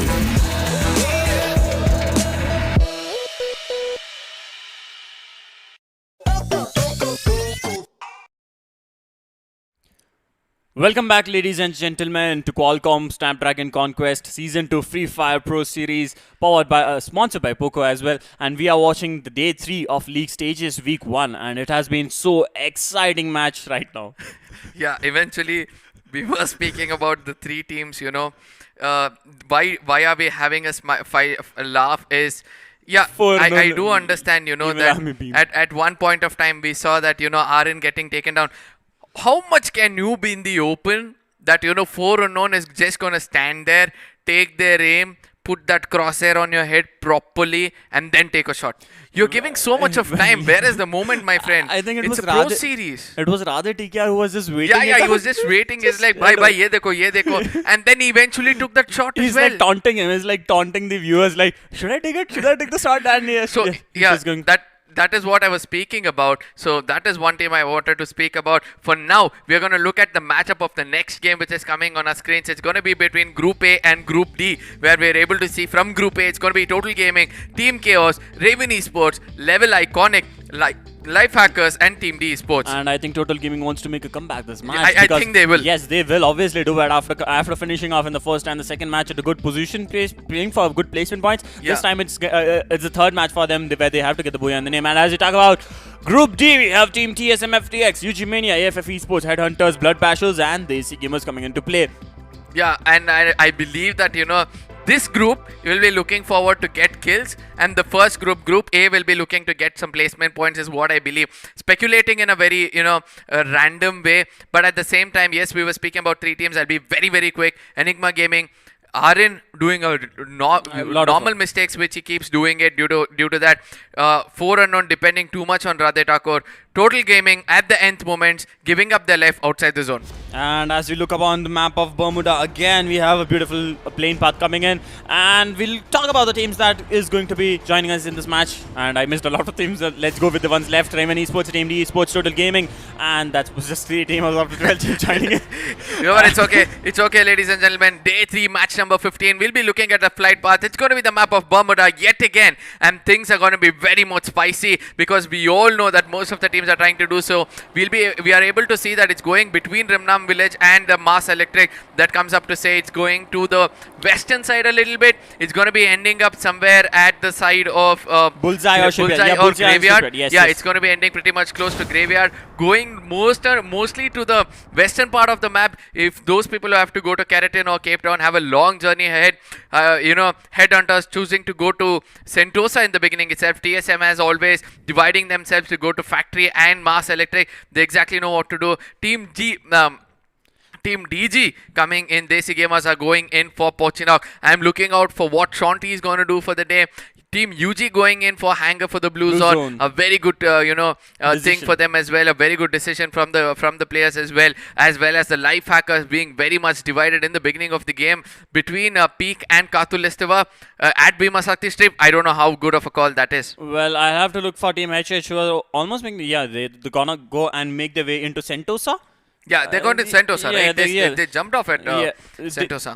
They jumped off the Sentosa. They took the zipline towards Sentosa and get that loot. No other squads are anywhere near them, so they'll have the advantage of stacking up as much loot as they could get from the side of the island of Sentosa. And as we talk about Team Headhunters, they still have the potential. They still have the ability to get another booyah in the name. They were able to execute 2 or 3, somewhere. And this love story is still not stopping between Raven Esports as well as Team Chaos? Team Chaos. I believe it was Team Chaos on the other side, but I'm still not sure. But let's see how things will go. But in the previous game, I really want to look at the point standing because I know it's going to be a very neck-to-neck point standing from the 2nd to 4th. Yes, it is. It's just 1-2 points differences between TSG, Army, Level Iconic and Team D Esports and 4 unknown as well. It's good to see that finally, a good sharing coming in from the 2nd to the 8th position, including GodLike making some points for themselves. Nemesis, Team Chaos and Life Hackers still have to come up with an equation which will work out for them. But Evil Army, what a good gameplay coming in from your side. Raven Esports trying to stay into Graveyard right now, might move in towards Observatory any moment. And as we talk about the point standings again, once again, I like to see that Total Gaming, they finished off at the 6th. They finishing off at the 6th place in the overall point standings after match number 14. This is the match. They have to do it again, or maybe come up again a bit to the top, somewhere near the 3rd or 4th place, or maybe get that booyah in the name. Eventually, even if they get that booyah, they need to make sure that they have multiple, a maximum number of kill points, as many kills as they could execute in this match. And looking on to Team Raven Esports, they have taken that drop location. They always contest. They always have taken a drop location where they have been contested by one or the other squad. Looking on to Level Iconic, moving out right now. They will be moving on out of that's Aladdin. Well, they're moving out of Peak, moving out of Peak. Moving out of Peak away from Bhima Sakti Strip at this point of time. Probably they want to go down towards Kota Tua. Yeah, they want to go down to Kota Tua and try to gatekeep Headhunters who will be trying to come in from the side of Sentosa. Probably, I'm still not sure. But this is also a very good place to get some loot. We're able to see they've already acquired a level 3 helmet. But on the other side, it's going to be AFF who's going to make, the team RE pay in the beginning itself. Raven Esports at this point of time getting shots from the side of AFF. Sai Shankar getting taken down early on could be a bit of a problem for them. It's important for Deadshot and Prasanna to stay alive until the end. I can see that Ajit is using that Kingfisher yet again, trying to connect shots. He knows that, you know, the bullet was the bullets for the bank is going to be coming out really hard and fast. And Pawan on the other side. I am able to see that AFF Pawan is one of those grenadiers to watch out for when it comes to this tournament. And as you talk about Kanish, he has taken a fall damage. He'll heal up and just then take the fight. Just one kill coming in from the entire match itself. There is Team Raven Esports still holding that location near Observatory. They'll have to look out for Team AFF, who is going out of it. I think Kanish still wants to go in for a scout for his team. Mafia trying to go in for a different angle. They might try to go in for a backstab onto Team Raven Esports, spread out a bit and create an ambush for Raven Esports eventually when they try to come into the zone after the first zone forming in the next 1 minute. No, they are gonna use the launcher and make way into the zone. Eventually a good call coming in from the IGL this time, and it's very close to Team UG Mania. Java Boy, Kunal Jr., Golden, very close to each other, so they have to look out for the team. They need to be aware of the teams near them. And as we look on the supplies, they do have 4 first aid, 2 glue walls and 3 grenades in their hand. Somewhere they know that there's a team near them. Yeah, and it's important for them to stay away from UG Mania for a very simple point that UG Mania was a team which was inside the blue zone. Yes, so they'll have very good loot in their hands, so in case they try to challenge them, then it's obviously going to be goodbye. But on the other side, Old Monk has started to take an assault with the Parafoil, will be taking down BBS. That's going to be Blood Bashers. One player already getting taken down. Amidron is not going to stop as well. He wants to connect some shots. He wants to make sure that his name is heard. He wants to make sure that, you know, he connects and gives the right kind of opening for the team. On the other side, after losing a player, Blood Bashers will be looking forward to take revenge against the side of, TSM Old Monk. That's going to be the whole squad of TSM trying to rush in. It's good to see that finally the whole team of TSM is sticking together and trying to push in. I just love the way they're putting the glue walls and trying to push in. Grenades for the cover, glue walls for the cover as well for rushing in. And look at the way they've dissected through the squad itself. They want to push in a bit more harder. A good glue wall coming in over there to confirm nobody's over there. Edward will be the last man standing on the left, extreme left with that M10. He'll be falling back as well. Amidron and Fabindro with the Max 7 trying to rush in. Fabindro gets taken down. Amidron has to come in. Doesn't come in at the right time, due to which he's going to be losing a player. Old Monk and Amidron not doing the right kind of thing. They're going to lose JYT also at this point of time. Old Monk on the other side also gets taken down. What is happening, ladies and gentlemen? Team TSM almost losing all the players, but eventually, I don't know how the last kill came in from their side, but a very good kill coming over there. And it's 2 players of TSM still alive, and TG is going to come in and take the charge. Total Gaming taking the advantage of the entire scenario. Mr. JYT coming up with the Chrono Shield. Maze being popped in inside. Amidron and Mr. JYT, the 2 last players standing for team. TSM FTX trying to make it, and the glue walls coming into the action, but still not helping them. Amidron, the last player standing, as well low HP, gets taken, gets a lot of damage, trying to fall back, trying to leave the area, leave the scenario, and try to get the placement point, but eventually gets spotted off. On to Amidron, goes in for the first knock. It's a 1v3. He has to pull it off right now. Goes in for the kill. Yes, he was not able to execute the kill at the same time. TSM FTX loses the entire squad, finishing off the 11th place. Meanwhile, Total Gaming off to a 2 kill. They just made sure to get the opportunity after the fight against Team Blood Bashers. Yeah, this is the second time I'm able to see that Team Total Gaming is coming in as a third party and trying to take kills in their name. But at the same time, the way TSM rushed in, it looked really promising. But at the end of the day, I don't know what things went wrong from their side, that they started to stay away from one another. But a very good, fight coming in from the side of Blood Bashers. Now we are able to see that Raven Esports have another problem on their tail, and this time it's going to be DE Esports. And Team DE Esports still have to make it towards the zone. This is the first zone closing in, so they have the advantage. Not much damage being dealt by the zone, but at the same time they'll have to look out for Raven Esports, who have the 3 players standing. They lost 1 player eventually to Team DE. To one of the teams that was very close to them. If I remember it correctly, if it was DESI Gamers or Team AFF Esports, this is one of the team whom they were taking a fight against. And right now, as we look on to Deadshot, Amit Wala has a height advantage or an altitude advantage. They will make sure that Team Raven Esports does not make it out into the zone. And as we look on to the Team DE Esports performance for the entire match-wise, in the last 6 matches that they have played, in the match 1 they had, in the match 1, 3, and 5, and 7, the consistency is kept up in all the matches except the 2nd and the 12th match that we have seen, where 3 kills were executed, but still an average of 3 kills and an average of somewhere near 5 to 6 kills on the total 6 matches can be seen by the hands of Team DE Esports. Yeah, 3 kills is almost 6 points, right? So we can take that they are taking at least a minimum of 6 points when it comes to kill points, and they'll have at least 10 points when it comes to placement points, and that is how they are able to maintain their themselves on the top of the table. At the same time, now looking at what's happening so far, it looks like Raven Esports doesn't want to come out in the open. Amit Wala took his attention a bit away when Ajit was trying to come out in the open. He could have executed that call really, really well. Amitwala couldn't get that angle in which he could take down a player. He will be regretting this 1 point from here on. But we are able to see that, Team D Esports is not going to let go of Raven Esports that easily. I don't know why they have this grudge of trying to hold them off even outside the zone. Probably they're playing for placement kill points at this point of time. A good grenade could have been a very effective one against the side of Ajit and Deadshot. At this point of time, Ajit and Deadshot are looking forward to yet again regroup. Again, Amitwala loses sight of Deadshot at this point of time. It's a very good angle for him to actually get that kill against Ajit and as well as Deadshot. But let's see whether he'll be able to do so. Deadshot has come a bit more closer at this point of time. Spots out Prasanna at this at one corner. Tried to take shot against him. The chrono shield is going to hold him for a brief period of time. A grenade has been cooked in on the first floor, but whereas nobody's going to be home on the first floor. And as we look on to Team D Esports, they just want to go in for that push. The second zone has been formed in with 1 minute and 27 seconds conclusion. Team RE Ajit gets spotted off by Blackshot. Blackshot goes in for the push onto the shotgun in his hand. He's gonna spot him anytime right now, and Ajit looks very vulnerable.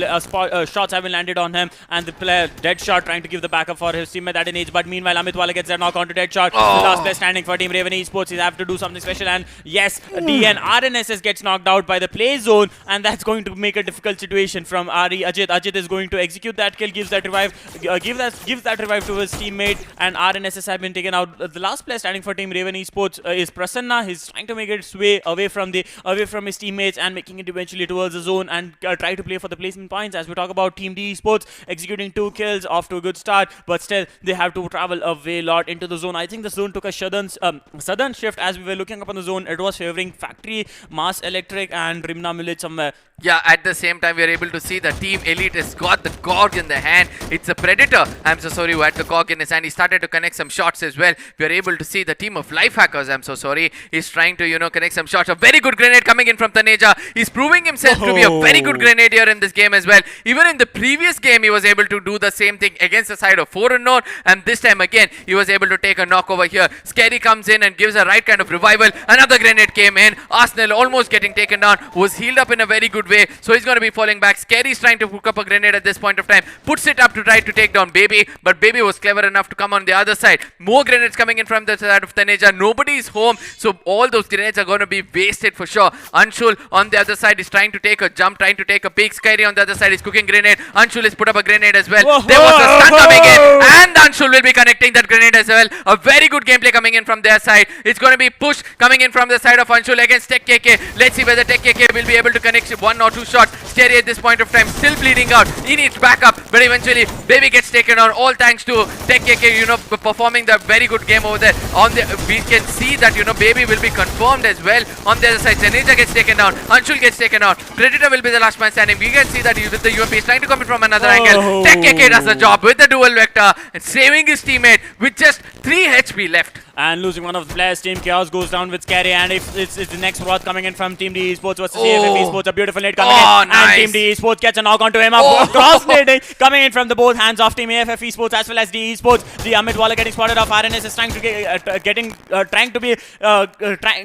getting shot on by the player of Team AFF Esports. TC Arslan wants to hold it out. They know the location of the other teammate, taking the advantage of the fight between Team AFF Esports. It's going to be Team Chaos coming into action, going in for that push. AFF Esports is very much out in the open. Very close range fights coming in from Team TC Ursulan as well as Team DRNSS.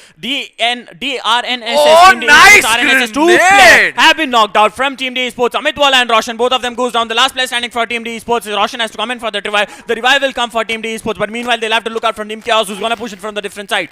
Yeah, but eventually, what a grenade coming in from the side of Pawan. Again being cooked at one point of time. He threw it far off. He knew that there was a player in front of him, right behind the glue wall. He was like, no, that is not where I'm going to aim. I know that there's more than one player on the other side. HH have also come in close range. They took down Shanti. They took down Maima. And the Insane will be the last man standing from the side of DG. And Headhunters look even more promising. With 2 men down, Asim is going to go for revivals rather than going in for the kill. Now they made it into a 1v3. A very, very clever way to take this game. There's going to be a grenade which is going to be cooked inside. Insane is going to get taken down. Not because of the grenade, but the shot coming in from the side of Raja with M18. Raja without any helmet and vest will be looking out for farming more. I still have to look onto the zone. It's somewhere after Mars Electric, so I guess Rimnam Village, Factory and Clock Tower are the zones, are the areas advantaging with the zone right now. And as we talk about the zone, it's just 24 seconds for the zone number 3 to close in with 8 teams and 27 players standing. Looking at the number of squads right now at Clock Tower, it's Team D Esports, Team Chaos, Team Total Gaming coming in from the back, Team AFF Esports also holding. There's one more team coming in from the back, I saw a team slightly coming in from the back. Meanwhile, UG Mania coming into action, takes down a player from Headhunters. A player from Headhunters takes that revenge onto UG Mania, gets Kunal knocked down, and then the revive is gonna come eventually for the teammates as Team UG Mania is as strong as of now, and HH Raja has also been executed. The last player standing for Headhunters is going to be Viper, trying to move in towards the zone for the placement points, and UG Mania is gonna go in for that chase. They are gonna go and pursue them down and kill them, hunt them down like wolves. And when it comes to UG Mania, 4 kills in the name, 8 points already, 6 first aids, 8 glue walls and 2 grenades. So they have the supplies as well as the glue walls that they need to push in towards the zone. So throwables also in the hand, and Headhunters gets finished off. UG Mania coming into action, full power on action by the hands of Team UG Mania. But finally, I'm able to see that Java Boy started to use that AWM and M80 to be his form. I've seen Java Boy use very good snipers before. I was wondering as to why he's not doing it, but eventually the initial kills came in from his side, and that's the most important thing. Right now, a small stack up happening at the side of Factory. I want to say this, the team which is going to take the underground of Clock Tower will be taking the Booyah easily in the name, and I want to see which is that one team which will be clever enough to go underground. At the same time, Raven Esports is left out with Prasanna. Team D is also looking strong. Right now, Ronnie cooking up a grenade. It looks like it can be connecting. It did connect a bit. It did give a lot of damage. Another grenade coming in from his side. This time, nobody is home. Everybody runs away. Icy Angry on the other side is getting shots. It's going to be Martin who's going to be taken down. Not one, not two. 3 players of UG on the other side. And very, very good grenade launcher being used from the other side. But now, Levels are suffering at this point of time. They do realize that the UGs have also come in pretty much close to them. They're getting shots not from one side but 2 sides. It's going to be Aladdin who gets taken down. Anand and Martin.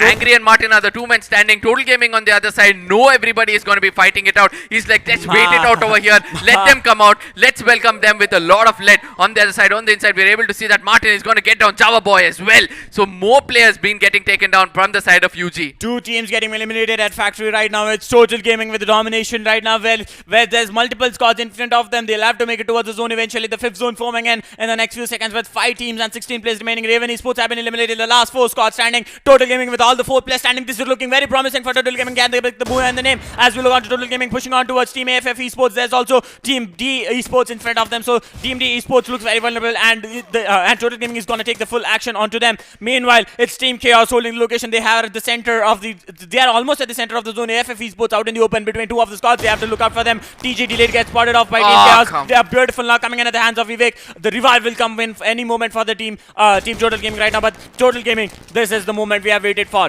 Yeah, but Total Gaming, I thought that everybody were together, but Fossey Ajay was really far away, coming in really slow, due to which he had to pay the price. It's important for Total Gaming to stay alive because they had the zone favoring them. They were at the center of the zone. They had a higher chance of taking the Booyah in the name. Now they're all stacked up inside one house. Pawan is the grenadier from AFF. Let's not forget that if we get one good grenade, then things can be really wrong. Team D Esports on the other corner, they know that, we have to just hold on to this place for a long time. Right below, next to the stairs is where they would want to stay, where they won't be detected as well. But they have to watch out for Team TC coming in from behind. Team Chaos, they have Tech KK still alive. Vivek is going to reload his grenade launchers, trying to push in. Team D Esports go to the place where I was speaking about. Arsenal on the other side will be connecting the first knock. This is the time for them to, get eliminated, because we all know how good of Team Chaos can be when they have a grenade in their hand. None of the teams inside the zone gives the advantage to Team Total Gaming, the one very close towards the zone. Meanwhile, Tech KK, a very close grenades coming in at the hands of Roshan. No knocks yet. A lot of damage being dealt by the zone. A second nade comes in, almost a knock, and then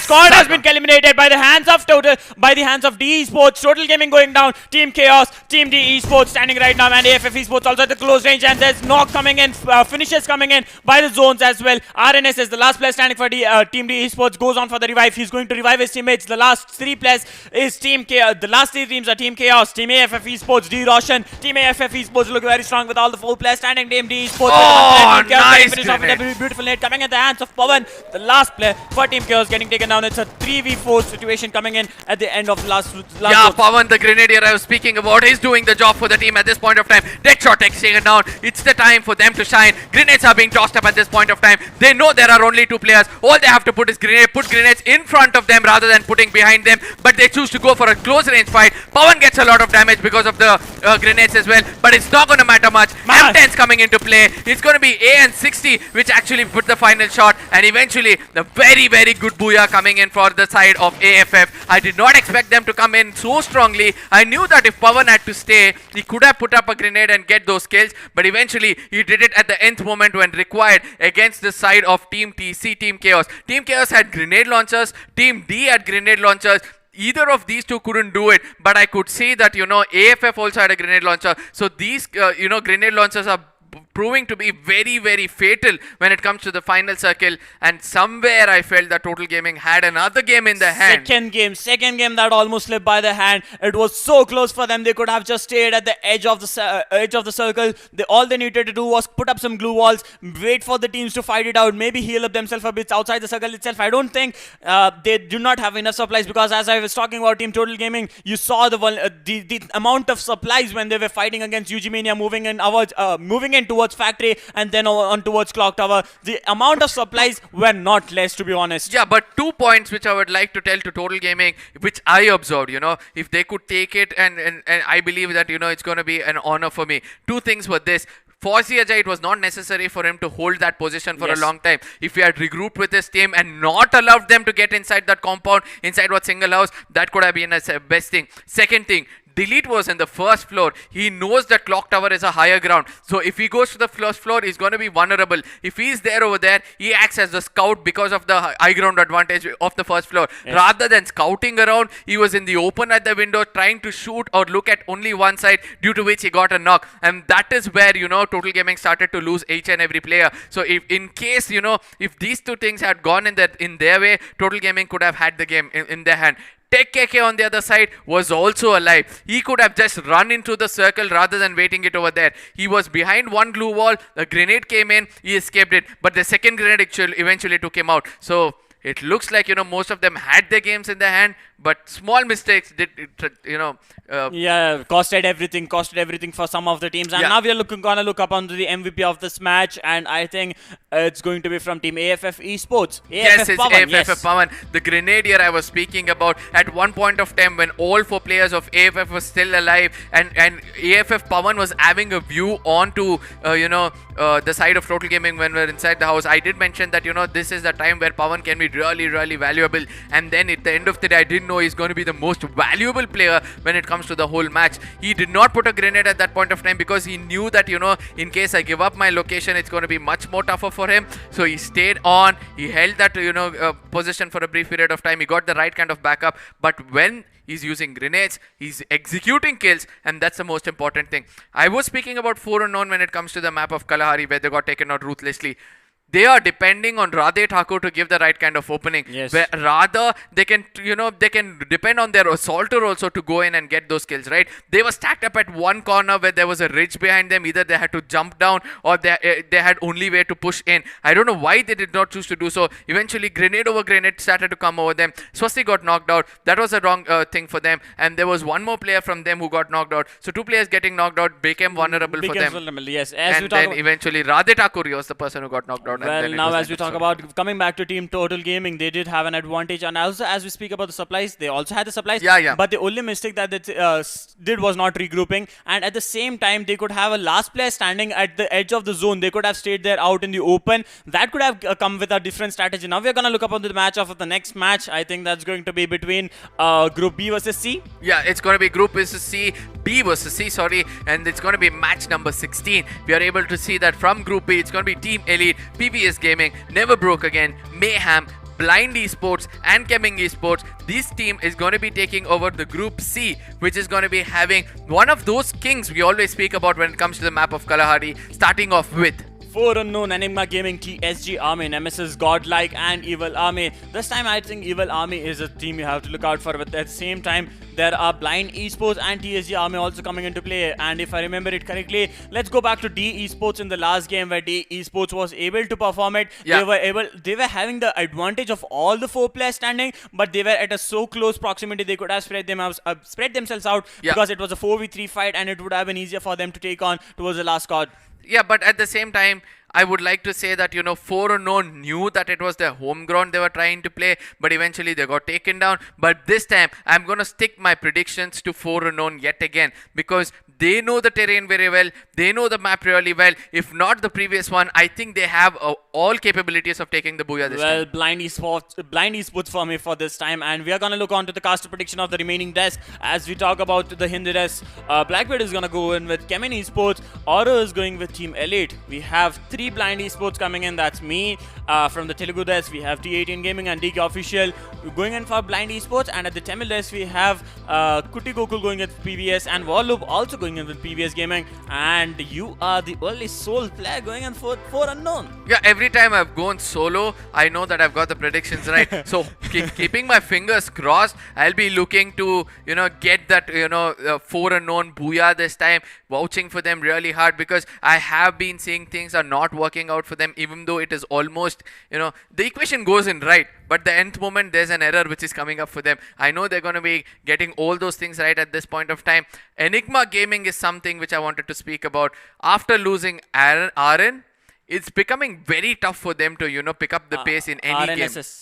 Yeah. RNSS, I think. Aryan. Aryan. So we have seen that Aryan is one person who always gets taken down. Apart from Aryan, we are able to see that Promith, one of the strongest players when it comes to the side of Enigma Gaming, is not able to connect few dots. I don't know what's happening. Probably is not sticking with Gaudru. I do believe that if Gaudru and Promith stays together, they can take Enigma into the Booyah. Well, I think it's about time for us to go into the map of Kalahari, where the Kings might able to make a comeback. I think finishing off with the 5th place in the second match, was it?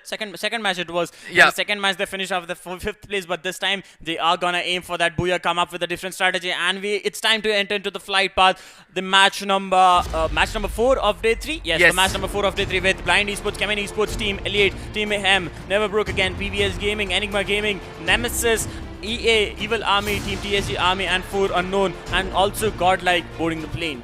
Yeah, I'm wanting to see where the flight path is gonna go. We all know that it's gonna be pretty much close to Refinery. It's always been close to Refinery. With Total Gaming not in equation at this point of time, I also want to see which is that one team which will choose to go to Santa Catarina. It's going right above Santa Catarina at this point of time. We are able to see that Team Enigma Gaming is trying to go down. Blood Bashers are also trying to get the same spot. There's only one player, Ginotra, who's trying to get down to Santa Catarina. This could be very, very fatal at this point of time for them. I don't know why he chose to do so. It's 4v1 situation in the beginning itself. On the other side, I'm not seeing any kind of skirmishes possible in any corner. 4 unknown as always is going to go for Refinery, NBA going into Mammoth, PVS going into Maze, and it's going to be CES versus GodLike who's going to be fighting out at Shrines. But the early skirmish which I was speaking about at Santa Catarina has already started. Ginotra is trying to run out. Shots being connected in all corners. Ginotra was not even down. He was still in the air, but eventually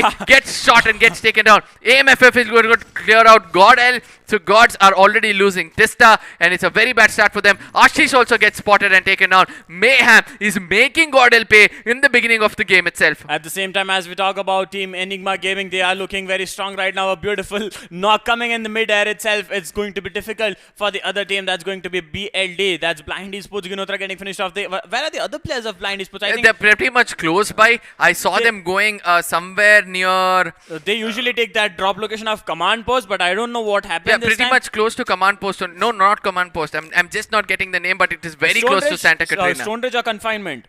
Confinement. No, the lower side. If the lower side is Stone Ridge of Santa Catarina. So Stone Ridge probably. Yeah, Stone Ridge and Command Post are the 2 places they could access right now. And as we talk about Team CES, they are also at a very close proximity to the one more squad. But as the Blue Zone gives the advantage of the Blue Zone gives them the advantage, and I think they have already taken down one player of GodL.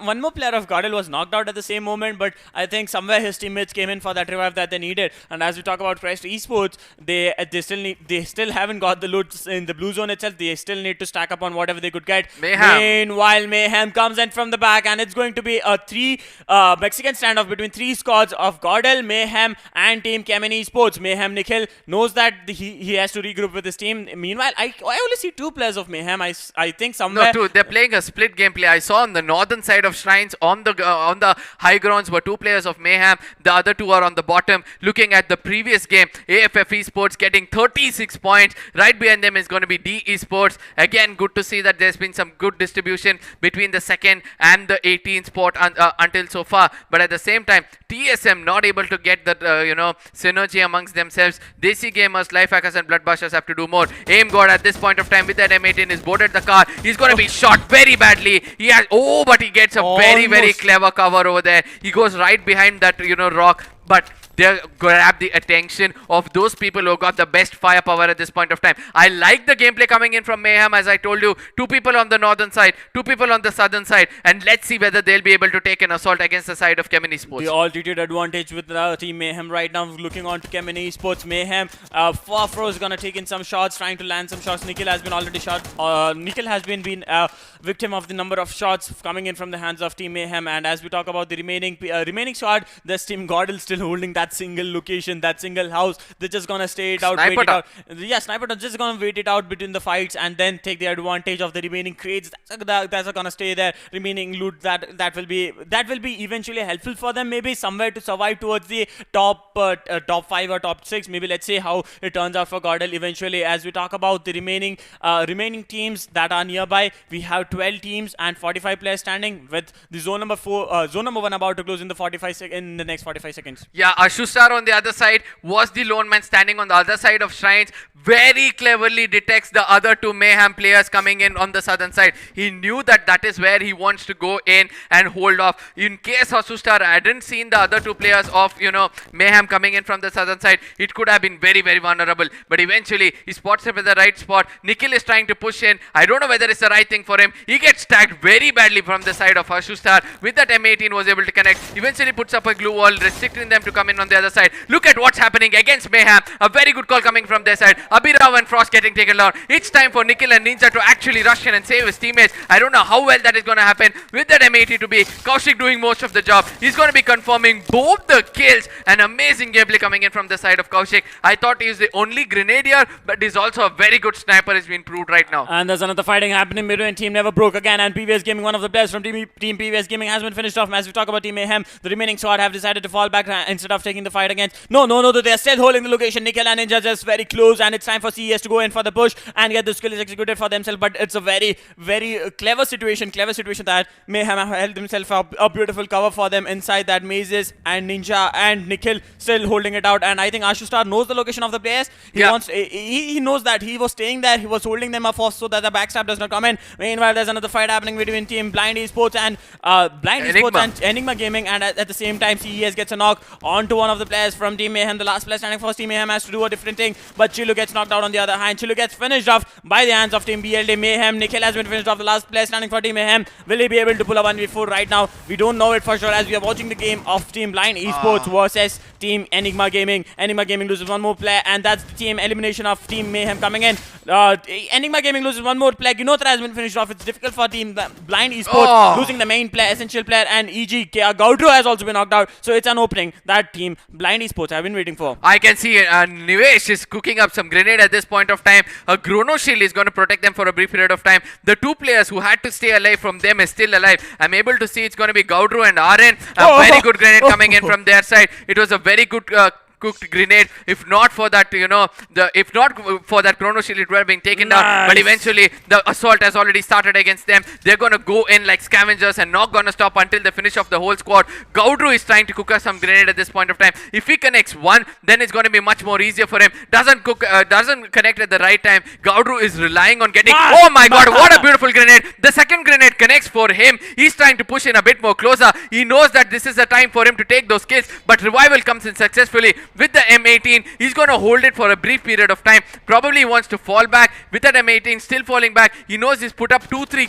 Chrono Shields, so they don't know where to shoot it out for. He's going to have he's going to have a Kingfisher also in his hand. So how well can things turn out for him? He's going to go for the Cactus or the Stone for now, take cover and play for placement points. And as we talk about Gaudru, he still have to watch out for the last player from Team BLE who's holding it back. Abai actually taking in the VSS in his hand. He's going for a long range fight. Meanwhile, BLD has decided, Team Lion Esports decides to leave the fight and move back into the zone, giving advantage to being in a cover rather than staying out in the open and fighting, because we have seen teams who have been able to take advantage of teams out in the open when it comes to the map of Kalahari. And as we talk about Team Blind Esports, they already have 3 kills in the game, 6 points already. So they all they need to do is execute Gaudru, and that will be the end of Team Enigma Gaming. I think Nivesh has spotted somewhere Gaudru running out in the open, but he still knows that if he goes out in the open, it can be vulnerable for his team. As we talk about the other squad that's very close to them, there's team number 7 also coming in from the back. I think that's somewhere near the that's the squad of team. Which squad is it that's near them? TSG? Yes, TSG and Team Evil Army very close to them also at the same time. So this is better for them to go in for that cover. As we talk about the zone number 2 that has formed in right now, centering Refinery, giving the advantage to the Kings of Kalahari. That's for unknown. And as we talk about team Nemesis Gaming going in for a longer rotation, and there's previous gaming they have to face off, meanwhile making it towards the zone. And also look out for Never Broke Again at the same time. Never Broke Again engaged in that fight with Team PVS Gaming. Yeah, and they could take an advantage of this fight, you know, between the fight of PVS Gaming and Never Broke Again. But it looks like the danger zone is formed up, and it's important for the side of Blind Esports to make it inside the houses, or else that could be vulnerable. Again, 4 unknown. Swastik is being really far away from his teammate. That is, Radhe Thakur is being alone. Wizardo is being alone. All 4 players in all 4 corners trying to be the scouts for now. Now, if Anand is able to see, yes, Anand has seen that, you know, the Team Elite is coming down right below them. That is why he's called his teammate. They take down Pahadi. A good grenade will be confirming him anytime soon, but no grenades coming in from their side. It's Radhe Thakur without any grenades. That is something shocking for me to see. At the same time, 4 unknown Anand with the paraffil. I'm not seeing some great farming coming in from the side of 4 unknown, but they have got very less one. 4 unknown until till now. Look at the way they've depleted, losing momentum. The first 2 matches with 11 kills looking amazing. The third one they started to drop, but the last 3 games they have been wounded very badly, and that is why they're playing it really safe at this point of time. Only one man, Wizardo, is getting some decent loot. Let's see what's going to happen next. With an M249 in his hand, he's just going to make sure that none of them holds near Refinery, coming near Refinery. 4 unknown Wizardo with the VSS spots of PVS Gaming, very close proximity, trying to land some shots onto Team Elite was a good start for them, but eventually they couldn't execute their kills onto Team Elite. Team Elite is going to make their way eventually into Refinery and go in for the fight against the champions. As we talk about Team PVS Gaming, they also wants to hold it out, stay inside the zone, eventually play for the placement points. They do know that there will be multiple squads that will be fighting it out, and I think the NBA is right now on a very close proximity fight against one of the teams. There's a team approaching from behind also for them. That's going to be Team PVS Gaming. So PVS Gaming and Never Broke Again at a very close proximity.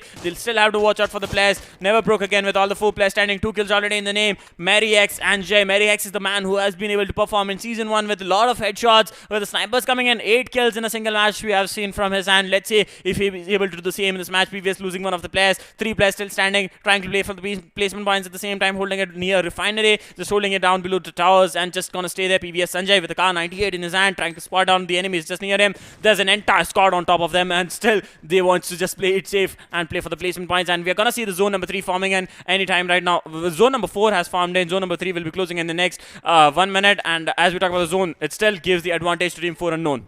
Yeah, at the same time, did you observe one thing? That nobody has grenades in their hand, and that could be the first time I'll be able to see that, you know, it's going to be in a head-on frontal battle, and this will prove that who has the best gunner in their team. At this point of time, 4 unknown will be vulnerable because of the red zone forming at them. I don't know how PVS Gaming is becoming so overconfident trying to run inside the blue zone, inside the red zone itself. I'm so sorry. At the same time, we're able to see that NBA are going to stack up in the corners trying to wait it out. It's like, let the red zone do a little bit of a damage, then let's see what's going to happen. No, it's not going to be like that. They're going to eventually rush into the containers, hold it there. I love the way they're trying to rush in against them. It's going to be Eco who's going to get down. He's going to fall for his death. That gives an opening for NBA to try to rush in and take down Nobita, because it's only 3-man squad coming in from the side.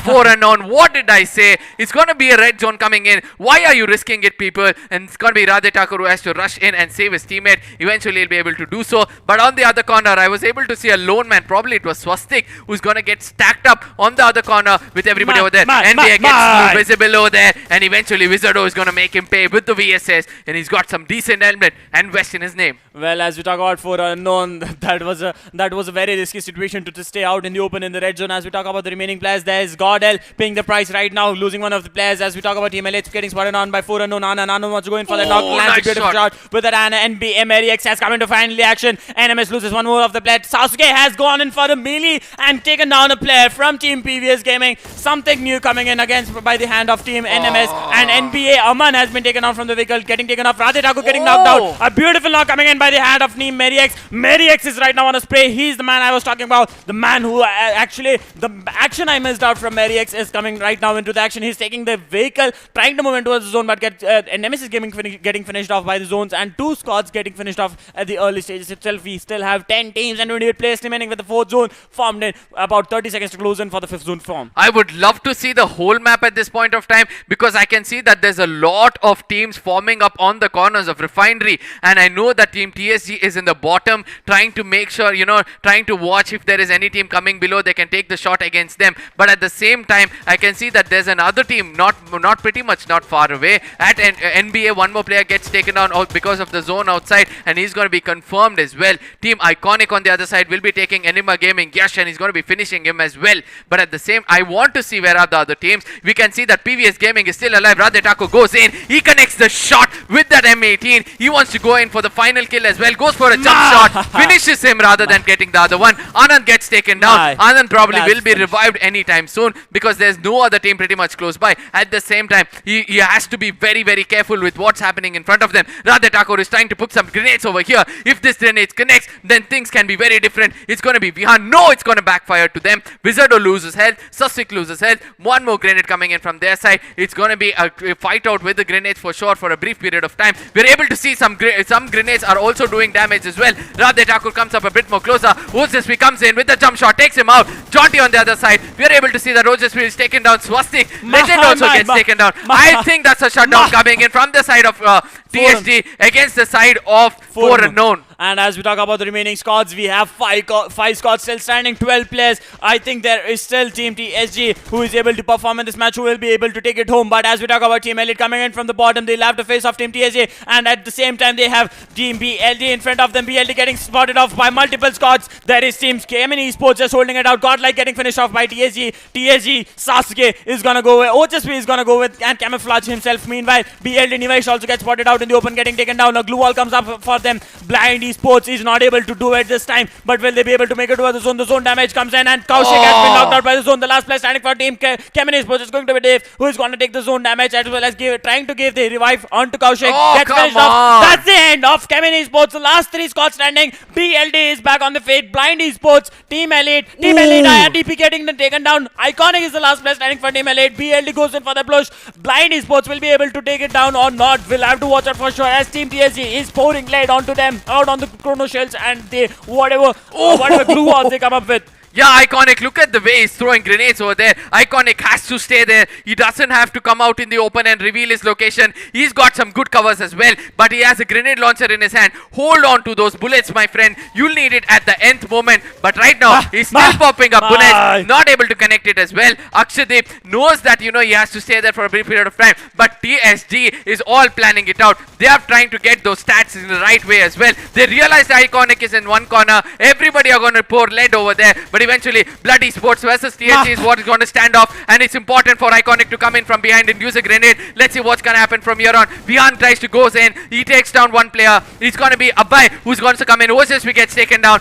There's some jump shot coming in from the side of Abhay. He's going to take out that VSS, trying to rush in, but gets clashed between themselves. That's going to be a very, very good booyah coming in from the side of TSG. And TSG finally happy with the performance, with the first booyah in the name. And this is the comeback they needed in the entire tournament for the league stages week 1. And this is where TSG has been able to put up the net. Meanwhile, 4 unknown not being able to make it back. Blind Esports putting up a good fight at the end, getting depleted. A lot of supplies going out. Helmets to West damage, but still they took a fight against Team Elite and as well as Team TSG. But making it towards the second position, they have a lot of kills in the name. And as we talk about Team 4 unknown, they were able to execute multiple kills onto Team PVS at the same time at the end. But at the eventual moment, at the end moment, they were unable to face off TSG because of the lack of the number of teammates when it comes for the supporting team. Yeah, at the same time, again vouching for 4Unknown, trying to see that gameplay so close by. For the first time, I'm able to see that, I'm seeing the difference between 4Unknown in the Season 1 and Season 2 is this. They are wanting to go take fights even though there are enemies outside zone. Yes. In the previous season, what they used to do, they used to rely on grenades. They're going to just pop up one grenade in front of the glue wall so that if the enemy is trying to rush inside the zone, they'll be getting taken down. It's a pre-planned grenade, yes. Yeah, it's a pre-planned grenade which they were doing. But this time, I don't know why. I think it's the rushing mindset which is coming in from the side of Radhe Thakur. He knew that, PVS Gaming is over there. He took a knock against the player. Rather than, trying to get into the circle, concentrate on players in front of him, he went outside the circle and tried to take the kill. He knows that the kill can come in. It's the third or the fourth circle. It's going to do a lot of damage. He could have rather used grenades, or probably it's the resources which is becoming a problem for them. Well, if I remember it correctly, they just jumped out towards to kill PVS Gaming at the end of the 4th zone when the 4th zone was closing in, and then Anand getting knocked out outside the zone by one of the players of PVS Gaming. They knew that they could not go in for that revive, and that's when Team 4Unknown started going down. To crumble, a nade coming in by the hand of one of the players from 4Unknown. If I am correct, it was from Swastik or Anand. He tried to go in for that. Anand getting finished off. Swastik or Radhe TKR tried to take that nade onto Team TSG, which did not connect. Eventually, if it did have connected, TSG army would have been finished off instead, and it would have been a different scenario that would have seen between Team Blind Esports, Team 4Unknown, and between the last squad that was Team Elite. I would also point out, it was Radhe Thakur, if I'm not wrong, who was cooking some grenades. At the same time, the grenade hit the pillar and came back to them. Yes. And that started to give them damage. Sometimes you can rely on few things. Sometimes you have to just rely on head-on frontal battle. Yes. I did tell that, most of the teams did not have grenades in their hand. It was only Iconic who had it. In case Iconic had stayed silent, just like how Killer had done, it would have been better for them. Now we are going to look up the MVP of this day, of this match actually. That's going to be Vihan with 3 kills, 1052 damage, 2 headshots and 4 assists. And I think somewhere TSG Army is very, very, very much happy with this performance this time. The TSG Army coming into the chat sections and making sure that they support their entire team, showing that they are still alive, they are still here to make a comeback in this tournament, being invited for the first time. Yeah, but TSG Army from the beginning, they knew that we need to hold that ground below Refinery. I told you that TSG Army is waiting for players to jump down so that they start to they can take assault against them. But that's a very, very good place to stay because of 2 reasons. One, if somebody comes in for a frontal battle, you'll be head-on ready. People are going to jump down. All you have to do is connect one shot. Just that's it. 2, in case people are attacking from far away, there are some containers, there are some pillars which you can hold on to. So all you need to have is some chrono shield in case grenades are coming in, and that'll be good enough for them. And eventually, that is what paid off for the side of TSG over there. And if I think about TSG, they kept on going with that glue walls over goals and chrono shields. And we'll come back to this match once again. We're going to go in for a short break. See you back, ladies and gentlemen. Do not go anywhere. Do not forget to like, share and subscribe to the channel of Snapdragon Conquest. Staying connected is now more important than ever, and 5G strengthens those connections. Qualcomm's 5G leadership is supporting virtual ways of learning, even in remote areas. You'll see our 5G leadership powering always connected mobile PCs, and wherever multiplayer gaming is connecting more friends in real time. At Qualcomm, we remain focused on transforming industries, creating jobs, and supporting the economy. The invention age is here. At Qualcomm, we invented the breakthroughs that made 5G possible. That means you'll see our 5G leadership transforming industries like agriculture. The invention age is here, and it's about to change everything. You deserve a mobile PC that's as connected as your smartphone, with battery life that can last for days. That's why your device deserves the Qualcomm Snapdragon platform. Are you ready? 1, 2, 3, strut!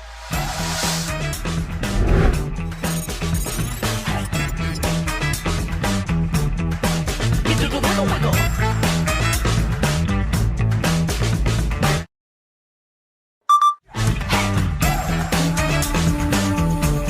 You shake it like you really wanna. You shake it like you really wanna. Shake it like you really gotta. Ready, set,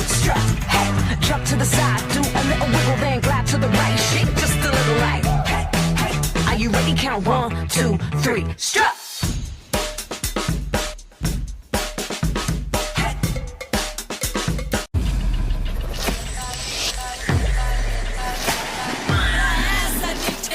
It's just another fact of life for me, really. People wanna step into the party and job.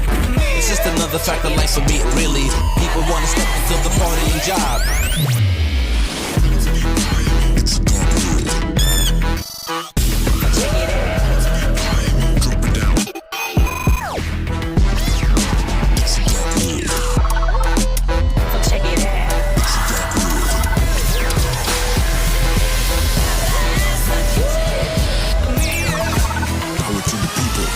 Wanna step into the party and job. It's just another fact of life for me, really. People wanna step into the party and job.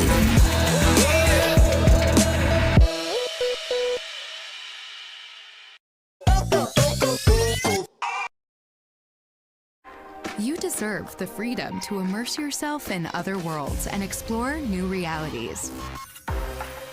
That's why your device deserves the Qualcomm Snapdragon platform.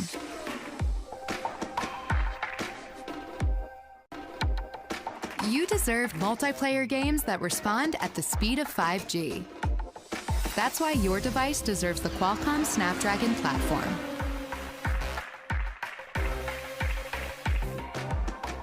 What's inside your mobile device matters. 早安，Daniel。你的建议书做得真好。 I'm so glad to hear it. It's why the Qualcomm Snapdragon platform matters. Because you deserve the freedom to immerse yourself in virtual worlds and explore new realities. You deserve an intelligent camera that delivers professional image quality in any lighting condition. And a mobile PC that's as connected as your smartphone with battery life that can last for days.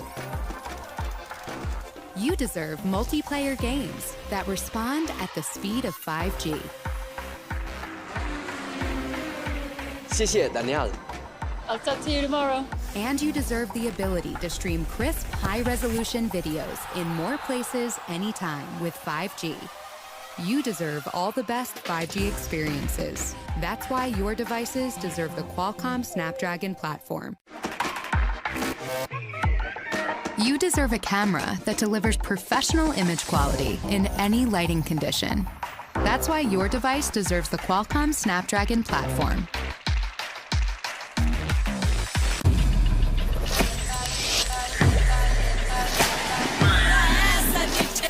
It's just another fact of life for me, really. People wanna step into the party and job.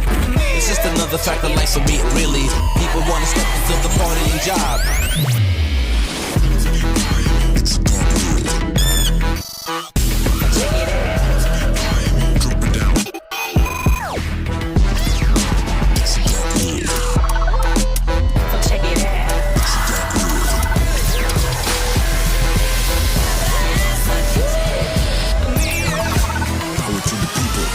Wanna step into the party and job.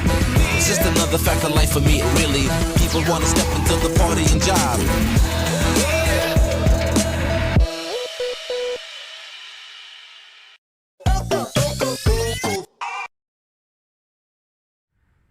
Welcome back, ladies and gentlemen. It's been a different day of Free Fire for me specifically, because we are able to see small mistakes being made by professional teams which they eventually don't do. Yes. And for the first time I'm able to see that, you know, underdogs are not doing small mistakes. They are taking advantage of all these things, and eventually they are taking the booyahs in their name. It's good to see such things happen when it comes to the pro series, but at the same time it's also bad for those fans who are watching them and vouching for them. Well, this is all happening because of Snapdragon just making that happen, all the tournament coming into action. And I'd like to get attention to just a small segment, that is Snapdragon Insiders. So Insiders is basically a program where you can be a part of the community, and this is a community where you can get exclusive news and where you can show off your skills, where you can be a part of the threads and stay updated to each and every news every single day. All you need to do is go on to Chrome or whatever browser you have and search for Snapdragon Insiders and be a part of it and sign up for it. And now we are going to look up to the league stages. Day 3, match number 17 matchup, where it's going to be between Group B and Group D. That's Team Elite, Team PVS Gaming, Never Broke Again, Team Mayhem, Blind Esports and Chemin Esports from Group B. Yeah, and from Group D is something I want to watch out for at this point of time, because there are teams which are still not able to perform. They have been suppressed to the bottoms continuously, and that is going to be the team of Team TSM. Then we have AFF Esports who are performing well, but the teams which are actually not able to do so is going to be TSM, UG Mania are also performing well, AFF performing well, Headhunters not able to perform, Blood Bashers not able to perform, DESI Gamers almost coming up to the pace and then dropping back. So it's important for Group D to perform at this point of time. And I'm going to go with the predictions this time. What are your predictions for this Group B versus D?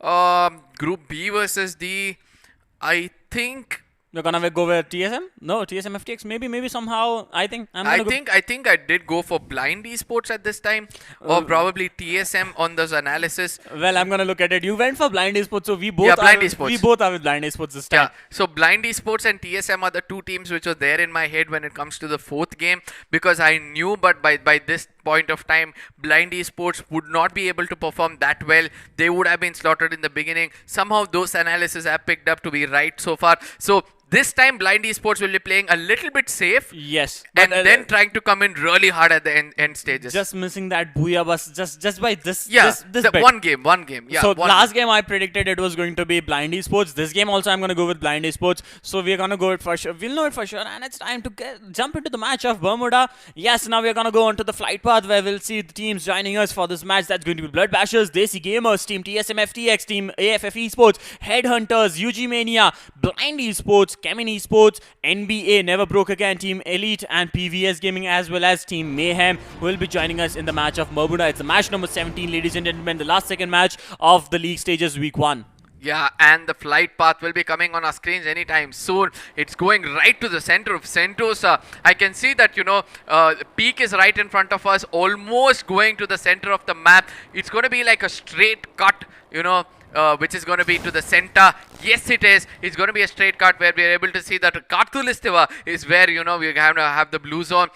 Team Elite is choosing to go to Cape Town at this point of time. Iconic will be the lone man trying to go away from them. Probably wants to go in towards Mill or Keratin, or some issues happening over there. Nobita sees that, Iconic is going over there, and eventually he's going to turn away from there. I can see that, coming back, regrouping with this team. Yeah, at the same time, I'm able to see that TSM is at Mass Electric and Factory as always. But looking at the early group coming in at Mill is NBA and Mayhem. Let's see who's going to be standing out, because yesterday we saw the same fight happen and there was a 1v4 clutch happening over there. Yes, and as we talk about Team UG Mania, they're going to go in and take advantage of Graveyard, Plantation, Shipyard as well. There are multiple squads, and right now they all are running for the load. Team NBA Mayhem coming into action. All of them takes foul damage, and let's see if NBA is able to pull it off. A gun coming in the hands of NBA. Jay goes in with the AK, going to push it off onto Team Mayhem. Mayhem Ninja is at a very low HP, and Mayhem Farfurus comes in from the back, and the knockout. Nice a beautiful knock at the hands of Jai 14, goes in for the finish. Mayhem has lost one of the players. The last 3 players standing. NBA Aman gets knocked off. Mayhem Nikhil has been knocked out. The last 2 players standing for Team Mayhem. They have to do Abira this time to get a knock. 2 players have been knocked out from each of the team.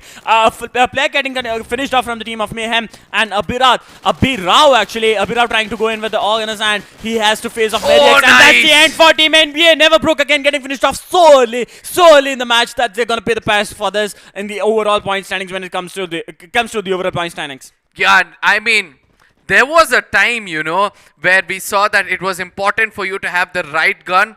And then later on, I was like, let me never use that, because it's all about grenades in this tournament. But right now, Abhirav has given me an opening to say it once again. It's important for you to have the right gun and at the right spot. And he was the only only person who had the right kind of gun. He's the hog in his hand. On the other side, he had an AC-80, if I'm not wrong, and he was trying to connect shots with AC-80, which is almost next to impossible in a close range fight. And eventually, Abhirav with that hog was able to connect shots. Was Team NB a 3-man squad? Because I only see 3 kills in the hand of Team MYM right now, as Abhirav getting those 3 kills. Yes, I think so. Somewhere there was one player who was not able to join. But as we talk about Team Headhunters, they are right now in the Rim Namlich. And where was the blue zone exactly, if I remember it correctly? It was at Katulistwa. Katulistwa, right? Yeah, Katulistwa. So I want to see which teams are right now. The hangar is right now held bound by Team Headhunters. So it's a split gameplay coming at the hands of Team Headhunters also as well. And I think the loot supplies are very low with them right now. And Headhunters match-wise performance in the last 6 matches is on a screen right now, where they got in the match number 3 and match number 12 and match number 10. The performance was extraordinary out of the blue. And as we talk about match number 5, 6 and 11, somewhere they have to come perform and keep up a bit for it. Yeah, at the same time, the best performance from their side has come back in the previous game of Kalahari. So they'll be looking out to dominate even more when it comes to this game. Obviously, you know, adrenaline high, confidence boosted up. So let's see whether they'll be able to keep up to it. On the other side, TSM with 3-man squad on one corner, the other one trying to run out in the open and regroup with his team at Mars Electric. They're going to have decent amount of loot. TSM have always had some good loot. It's just that they're not able to execute the right kind of kills. Fab Indro, JYT, Old Monk and Amedron. Whenever you read these names, you really get scared because we have seen Fab Indro is really fabulous. Old Monk, just give him a melee, my friend. Yeah. He'll take care of it. JYT, an amazing sniper I've seen. He's also not able to come up with it. Amedron comes up to be one of the great players. Look at their performances so far. They're still not able to get a right kind of... Because this is not the kind of TSM we know. We have always had 10 plus kills. The first 4 matches, no synergy building up. After that, slowly it's trying to come up. Hopefully we'll be able to see a booyah coming in from their side. I think the performance today has been extraordinary. Like, they have been able to put it up. The graphs coming up a bit high. And the match number 5 with 5 kills. Match number 10, they were not able to perform. But match number 11, they got 8 kills. So that comes to say that they had 16 points coming in somewhere. And in match number 12, a 12 point coming in again for them. So TSM FTX do know how to play this game. Today, they have been able to bounce back a bit. But let's see if this is the match that's going to bring them towards a bit more towards the top or push them much more forward that they need to be. I don't think so. Look at the way they're running around at this point of time. Again, you know, they're being pretty much overconfident. Amedron running far away behind, not staying with his team. But now we'll be looking at the fight between Headhunters. Asim running all alone. It's going to be a 1v4 where easily the side of the old squad of Blood Bashers are going to rush in and try to take him out. But eventually Asim is going to try to bring them pretty much closer to his teammate, and it's going to be really late. Aryan with the Kar 98 was able to connect shot. This comes up to say that the whole squad of Blood Bashers will be trying to come push in from this side. They're going to be like, bhai, team aa raha hai. Chalo, with the dual vector, let's try to do some magic. And I think the player from Team Headhunters, that's Raja, has regrouped with his team onto the side of the dams. I think he's going towards the clock tower, Bhima Shakti strip. Yes, they are moving on towards Bhima Shakti strip, but somewhere they'll have to watch out for Team BBS. And now we're going to be looking at the match 4 point standings, the last match, where I think before that we'll look up the fight between Team Headhunters, AFF Esports, and as well as Team Blood Bashers. So Blood Bashers right now have to fight off against 2 squads, but meanwhile, the tower where Team Headhunters are right now holding, a nade could take down the entire team. But now we'll look on the point standings of day 2, match number 16, where TSG Army had 34 points, getting that booyah in the name. Yes? Blind Esports 27, Chemin 25, Team Elite 23, 4 Unknown 16, GodLike 14, Evil Army 10, and Maimon gets taken down because of a sniper shot, I believe, which got connected against him. But it's important for them to regroup and make sure that they stay a little away from one another, because this is a very vulnerable spot which they're holding. Grenades coming into play is what we have been seeing. UG coming in style, will be going out in style in case shots gets connected against them, but eventually escapes very crucial at a very crucial moment. He's going to stop over there. Let's see. Nivesh on the other side gets taken down. Prince is the person who's going to put him down and confirming him as well. So that comes up to say it's going to be Blind Esports who will be the sufferers, who have started to suffer in the hands of in the hands of, I think that was Team UG Mania coming into action. And as we talk about UG Mania, they are at a very close proximity. All the 4 players have teamed up together, coming up together is going to be one of the advantage for them. They might have to go in for that push. They will go in for that push onto Team Blind Esports. As we talk about Prince getting tagged on by one of the players from Team Blind Esports, as well as Golden 18 going to try for a different angle. Golden going at the vehicle is going to put the sports car into action, and he's just going to go away from the zone, or he's trying to just group up up with this team. And the number of scores you look right here. The number of scores right now is very high. We can see team Blood Bashers, 7 scores. It's just the first zone that's about to close in, and still 7 scores taking that fight. So it's going to be an early skirmish that we'll be seeing amongst all the scores. And as we look on to Clock Tower, we have team MYM fighting against team TSM FTX. Yeah, and this point of time, a very, very clever UAV has come up. I don't know why everybody are thinking that the zone is going to take a southern-western shift. You know, everybody are at Clock Tower. They're pretty much close to those riverside next to Clock Tower. But in case, just imagine if the zone takes a northern shift, then things are going to be very, very strong, very, very wrong for them. PVS is also going to join everybody over here. I want to see where the zone is going to happen at this point of time. At the same time, Team DG, look at what DESI Gamers are doing. They're taking an easy stroll at the corners of the zone, at the corner of the island itself, but it's better they go to the northern side because nobody's knocking doors on the northern side. And as you look on to TSM FTX, they are looking kind of strong right now with all the 4 players standing. They'll have to, this is what we were talking about, like they weren't able to regroup with the team, all playing a split gameplay, but this is the match that they have decided to team stuck together. But meanwhile, there's another fight happening between team DESI Gamers and PVS Gaming. PVS Nubita getting shot on by Shawnee getting that beautiful knock, and PVS Eco Boy going in for that revive. The revive might come in for team PVS Gaming. Yes, Nubita has gotten that revive. Insane getting spotted on, and Nubita getting lover 2 boy. Shawnee is being the Shadi right now, going in for that knocks with that woodpecker paraffin in his hand, and right now this is an opportunity for team DG to go in for the push, but they have eventually lost one of the players, Alex, at the hands of team PVS Gaming, so they can't go in with the 3-man squad because they need the support that they need from the team.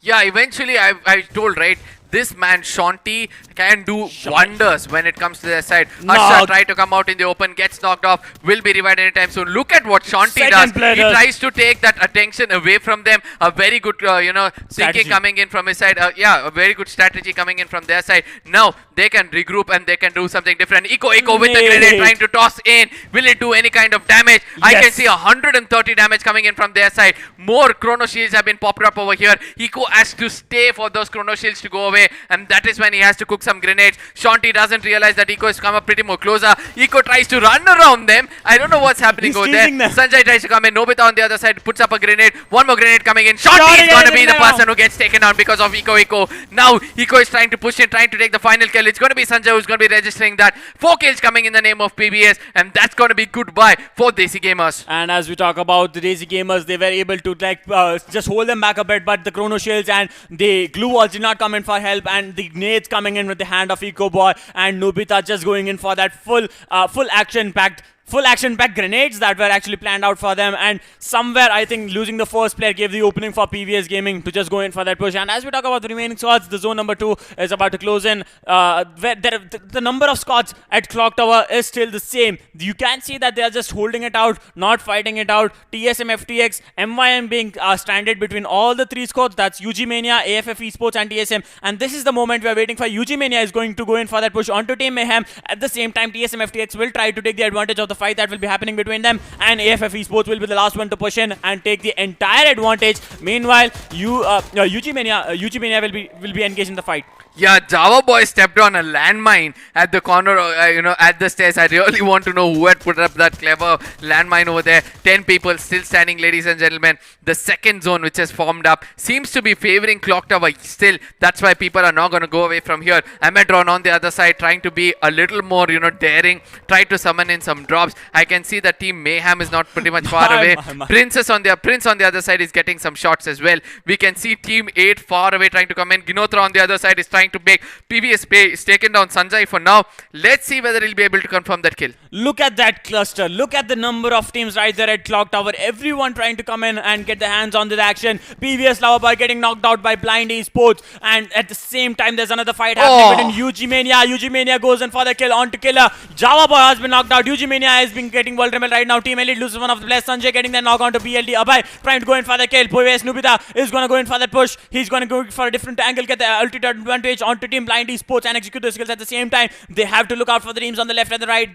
they have been able to execute kills, but at the same time they are unaware of the surroundings, just going in for that push randomly. That has been costing PVS a lot, but this time they have to get that booyah in the name. With 4 kills already in the hand, they are gonna go and execute some kills onto Team Blind Esports. Yeah, I want to speculate one thing. I've not seen the overall map, but the team at Factory will obviously have a higher advantage of taking the blue zone in the name. I've taking the booyah in the name. I'm so sorry. At this point of time at Clock Tower, the skirmishes still have to be, in a bold way. It looks like they're having a very, very thin, surpassing gameplay coming in over here. At the same time, PBS Gaming, Nobita in the VSS, he's still waiting for, the Team Blind to give a little bit of an opening. Abai with the M82P, no vest in his hand, no vest on his body. He's just got a level 3 helmet. Eco on the other side is trying to push in with the grenades in his hand. He's got 2 good grenades. He tried to push in really closer at this point of time. Sanjay takes down, Abai gives a bit of an opening for them. Nobita has also gone down. It's important for them to go in and get a revival.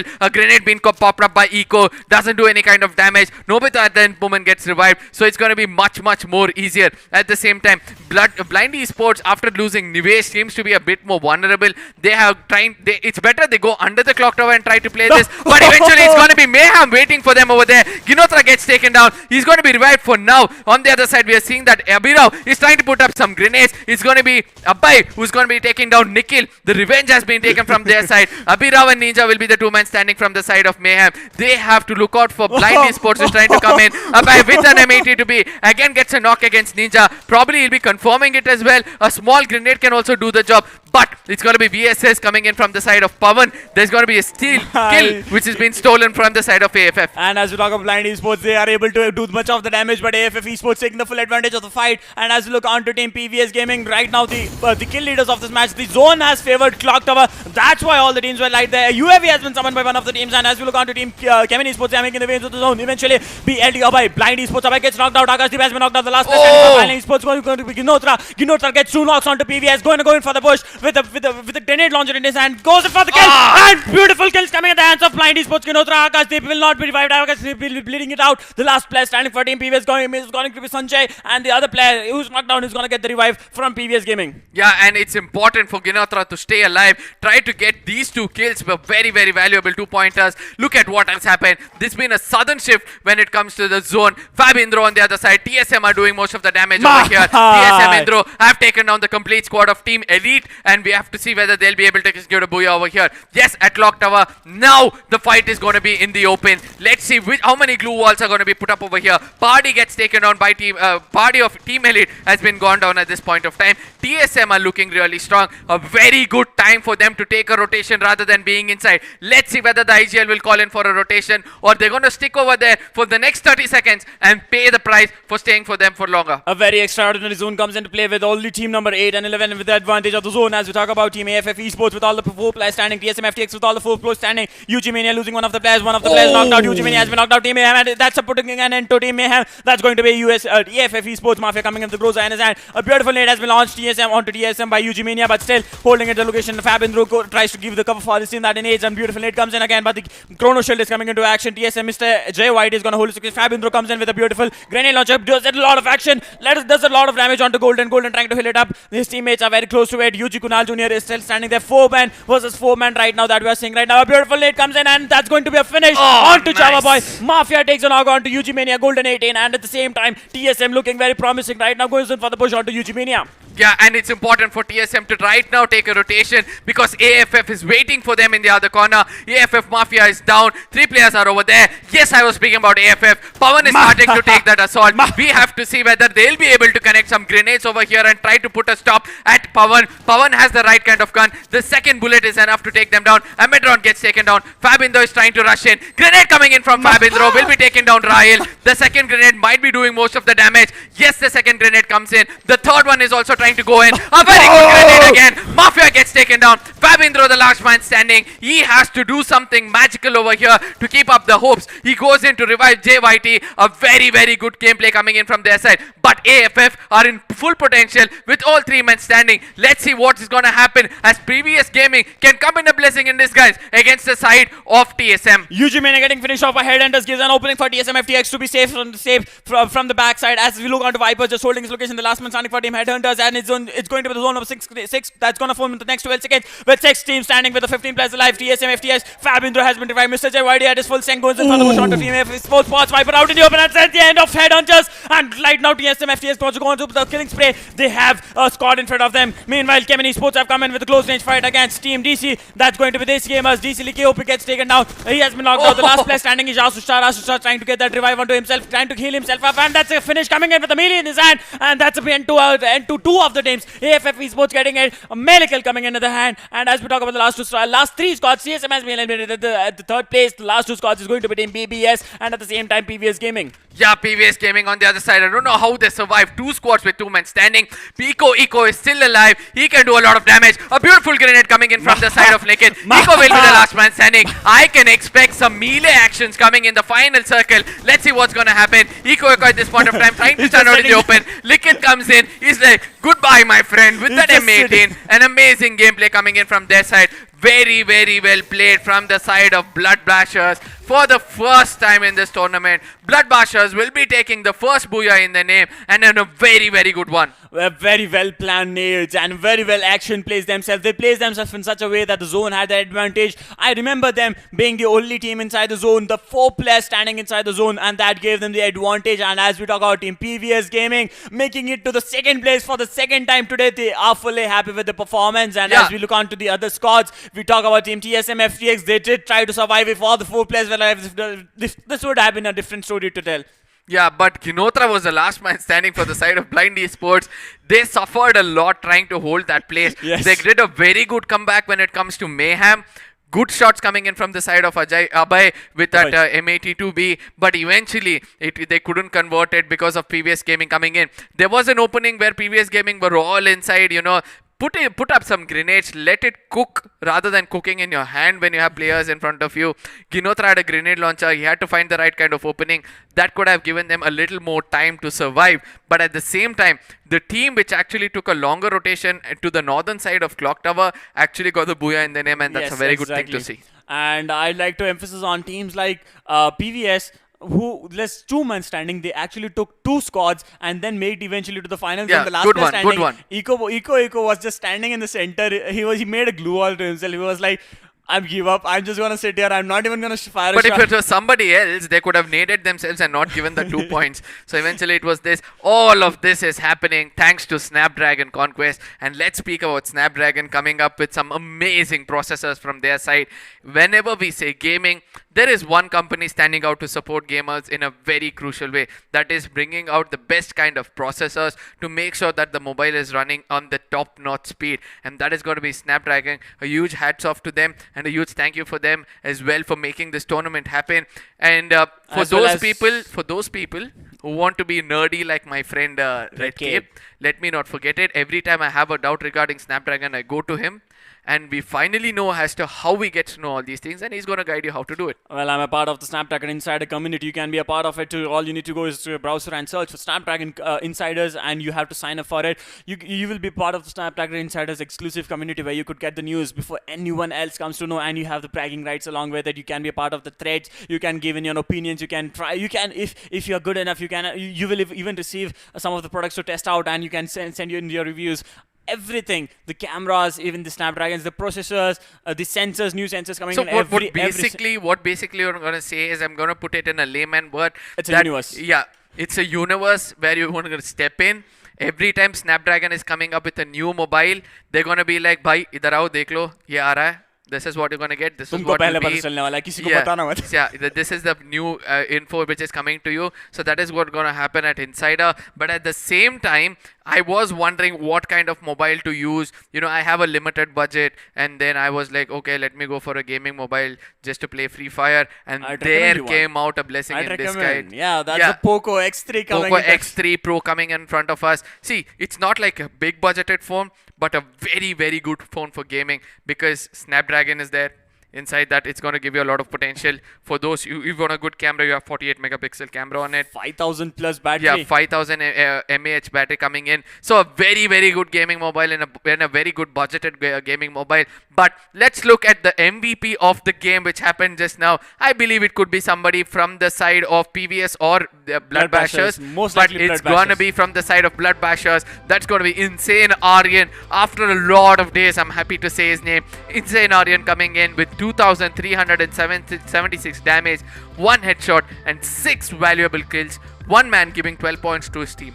Well, I think the overall kill points, I'll have to look out for the overall kill points of Team Blood Bashers, because somewhere I think they have crossed the digit of 10-digit kills, so that puts them up, and I think the maximum number of points including the kills was 42 as of now. 42 or 44 was the maximum number of points that have been accumulated throughout the tournament as of now.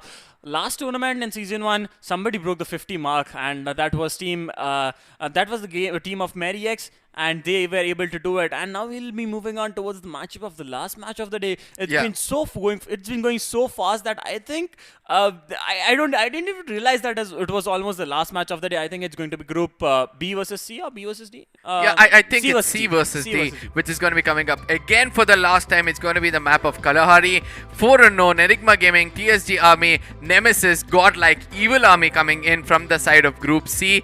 Yet again, I'm going to place my predictions of 4 Unknown. 2 times they've been gone out, almost getting it.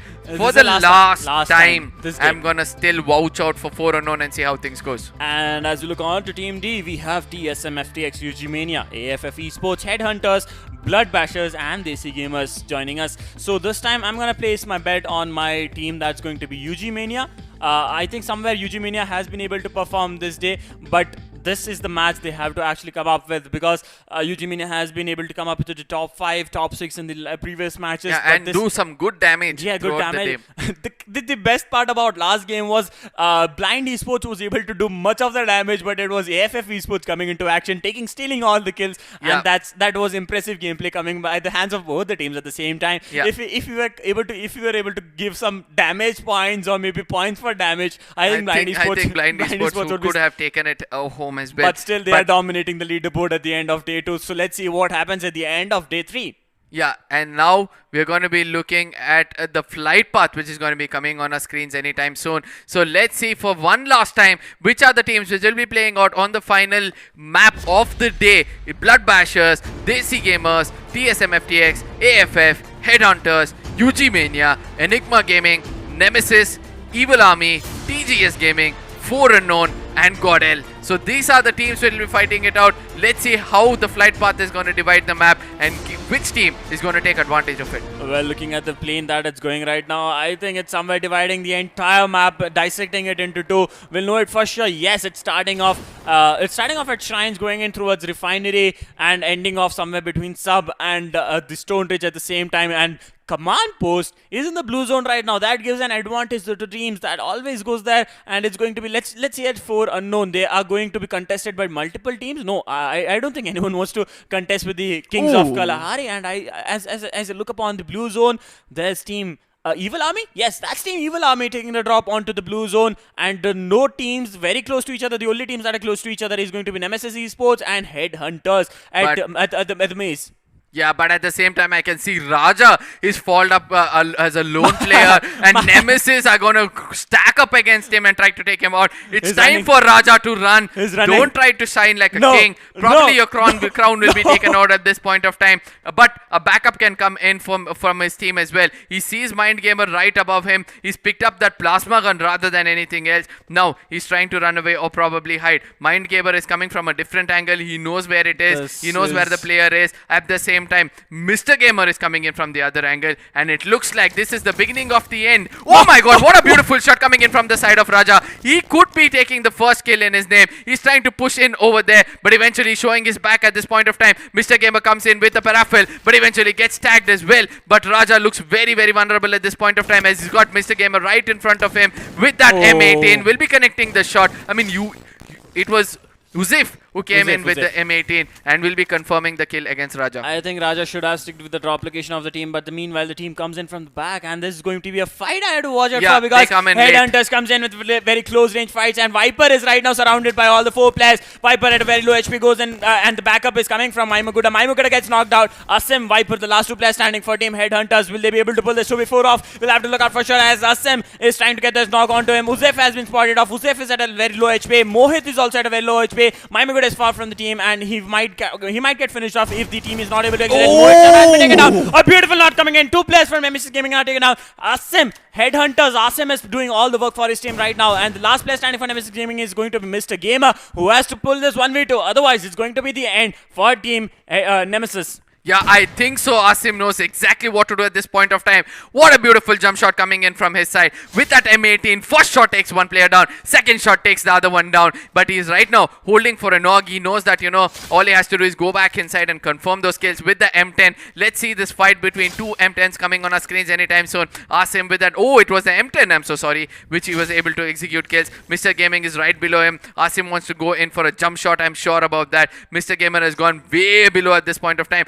Viper has a view on him with that M18. He also wants to take a shot against him. Let's see whether they're going to let Asim do it, or they're going to, come in together and take this game on. Eventually, there it is. Mr. Gamer comes in for the final jump and eventually takes down Viper. And it is Mr. Gamer. It is Mr. Gamer who did a 1v2 on both the players, jumping down. Oh, I'm so sorry. And that's 3 kills in the hands of Mr. Gamer. A beautiful kill being executed right there. I need to see this in a quick replay if this is possible. They tried to jump down, tried to come down in the bit of an action-packed movie, like from the both of the sides. He went to 2 sides, 2 shots, both the players down, and that's Nemesis Gaming getting those kills in their hands, and 4 kills to them, finishing off the team Headhunters at the 12th position. No, I'm so sorry. I don't know how I could have missed that out, but at the same time, Mr. Gamer did what the other person did. I want the instant replay. I know it is going to be coming on our screens right now. Let's see what we have missed out so far. Over there, it was like, there is the first. Oh, continuous shooting comes in. The second was a headshot, and that is where it made a difference. A very, very good continuous shooting coming in from his side. The pre-fire had already come into action, and that is why he was able to execute it. Blood Brashers in the previous game of 4 men, they played a very good game, and this time they come down with only 3 men. And as you talk about Mr. Gamer, there's nowhere, no squad in front of him. He can go in for the rotation from Foundations. He can go into Old Hampton, get some loot stacked up, try to come into Foundation when the zone starts to close in, and play it safe eventually. And as we talk about Team 4 Unknown, there's a squad very close to them. A fight can happen any moment right now. And as we talk about Team Blood Bashers, they'll have to still look out for Team Mania. That's very close to them. Licky just holding it out in the sniper tower, trying to spot some players and just gonna give their locations. Meanwhile, while his team comes in for the action, we are going to look on to the fight between Team TSG Arme and AFF Esports. Nice. A beautiful nade comes in, but at the same time, the chrono shields also pop up. That gives an advantage. Meanwhile, GodLike looking at a very difficult position. DESI Gamers comes into action. A player of GodLike has been taken down. TSG wants to go in for that push onto Team AFF Esports. They know that one of the players of Team AFF Esports, Pawan, is kind of separated from them. A 4-man push onto the onto the solo player from AFF Esports. That's Pawan. Might cost AFF Esports one of the most important players in this match. No, eventually they're going behind the 3 players. It's going to be a 3v3 fight which may be coming up. But eventually Pawan has regrouped at a very, very crucial time and made this fight into a 4v3. I know that it's going to be one last player. I don't know where he is. But eventually they're trying to come in. Mafia trying to run out in the open was spotted at this point of time. Vihan gets that shot with the parafel. Will be getting that knock against him. And it's important for them to come in with a different way. Ojasvi, the man with the grenade, always trying to get that opening knock with the grenade. Kanishk is the man above. He's going to be accompanied with Pawan over there. Pawan is also a grenadier to watch out for. Look at what's happening on the other side. Pawan is busy clearing off the other player. So it's time for Pawan to come and join his teammate. But Sasuke is right in front of him over there as well. So let's see what's going to happen as TSG are not in a not in a good shape, as Rahil will be reviving his teammate on the side of AFF. As we look on to Sasuke, he has a good advantage on the bonds of the Mammoth, and the meantime Vihan wants to go go and regroup with his team. As we look on to AFF Esports, Pawan, Kanishk, Rahil gets that revive that in each. Mafia is also at a close range with him. TSG going in for that push. TSG looks very vulnerable as they are being surrounded by all the 4 players of AFF Esports at all the angles. All the 3 players are far from each other, which gives an opening for AFF Esports to take down one player, use him as a bait as the other player comes in for that revive. But will it be helpful for them? We'll know it for sure, as Ojasvi is a player that's very far away from his team. Between both the players, between both the split squads of Team AFF Esports, Vihan comes in, spots the players. AFF Esports goes in for the push. Pawan gets knocked out. Vihan getting that beautiful knock onto him. Vihan trying to push in again, gets a second knock but gets taken down instead. Kanish is the one who is going to execute Vihan right now. At the same time, the remaining squad of TSG was trying to come in for that cover that in H. Sasuke getting in the last player standing for Team TSG is going to push away from the squad and try to play for the placement points. Yes, and that person is going to be Ojasvi, who's trying to run away at this point of time. He's got a chrono shield. That's the only defensive, ability he's got at this point of time. Mafia is trying to come in. I think Ojasvi is trying to get some kills in his name, but with the mini Uzi, he'll be trying to run away as far as possible. But a very good 3 kills coming in from the side of AFF. At one point of time, Pawan was vulnerable, but eventually the way they regrouped, the way they went into revive, Mafia, and then get all these things together was a very, very commendable thing. As we talk about the zone shrinking in, there's NMS Mr. Gamer. This is what I've been talking about. He can go into Old Hampton, get that loot that he needs, then move in towards Foundation, and then eventually regroup with and come into the zone and hold it out for his team. As we talk about the zone, giving the favor to the people in command post inside the blue zone, Refinery also inside the zone, as well as we have Bayfront inside the post. So this maximum number of multiple squads inside the zone, so that gives them the advantage of staying in and not fighting it out. Eventually we have 11 teams and 36 players surviving, with the zone number 2 to close in the next 58 seconds. Zone number 3 will form any moment right now. As we look on to Team TSM FTX, they are at a very close proximity to Team Enigma Gaming, as well as Team Evil Army, as well as Blood Bashers, and also there's DESI Gamers. So there are 5 squads at a very close proximity to each other who will take advantage of each other's fights and try to come in for a third party whenever possible. Yeah, but at the same time, we're looking at the position of all these teams. We are able to see that they're somewhere between Refinery and Command Post. So we have seen that the zone is pretty much closer towards the side of Sentosa, giving a lot of space. We saw that Team UG were on the northern side of the map. Rather than trying to come inside the side of Bayfront, they can come in towards the side of Confinement and then try to come in from the side of Santa Catrina, giving them more time on rotation so that the other teams can fight it out. Let's see whether they'll be able to do that. For now, 4-on has started to take that shift, take that rotation. I just hope that Radhe Taku stays alive until the end, because it's important for 4-on to take that rotation into Bayfront at this point of time. But they'll be welcome with Blood Bashers. It's going to be a 3v4 fight which is going to happen. Yes, Radhe Thakur gets detected over there. It's going to be the other team. It's Evil Army who are actually... No, it's Blood Bashers who are taking shots against him. But eventually, I believe that it's going to be Blood Bashers who might get taken down. In case one player goes down, that is when they start to crumble. And also, speaking of Team Blood Bashers, there are 3-man squads, so they are at a disadvantage already. As we talk about Radhe Thakur, he has 9 grenades in his hand, already stacked up for the entire action. He just wants to pop in, come in a bit closer and just pop those nades again and again. As we talk about Blood Bashers, they are trying to take down the glue wall set up by 4-Unknown. Swastik getting spotted out in the open, trying to come up for the cover. Meanwhile, there's Team DESI Gamers at a different angle, so this might be difficult for 4-Unknown as they try to push on to Blood Bashers, but at the same time, they'll have to look out for Team Evil Army at the same time. And as we talk about Blood Bashers, Aryan had been spotted, multiple shots coming in. He has healed up to his full potential, looks onto Anand, trying to get inside the house, but at the same time, Anand gets safely, teams up with his squad, back again with his squad, stays in together. There's the one player, sneaky player, sitting inside the sniper tower, just holding it out. If one of the players of Team 4-Unknown tries to go in for a close range push, he's just going to use the altitude advantage in his advantage and just go in for that kill. Yeah, but eventually I saw UAV coming in. I don't know whether it was destroyed. Look at what's happening. UG have heard me. They've come in from the side of Confinement and they have, coming in against the side of Enigma Gaming. Enigma Gaming have placed themselves in a very, very good way, but it's important for them to finish up UG and then try to get into the circle. But at the same time, UG also have another option of trying to come in from the other side. Ansh gets taken down from the side of UG. I think that could be the beginning of the end for Enigma Gaming in case he gets taken down.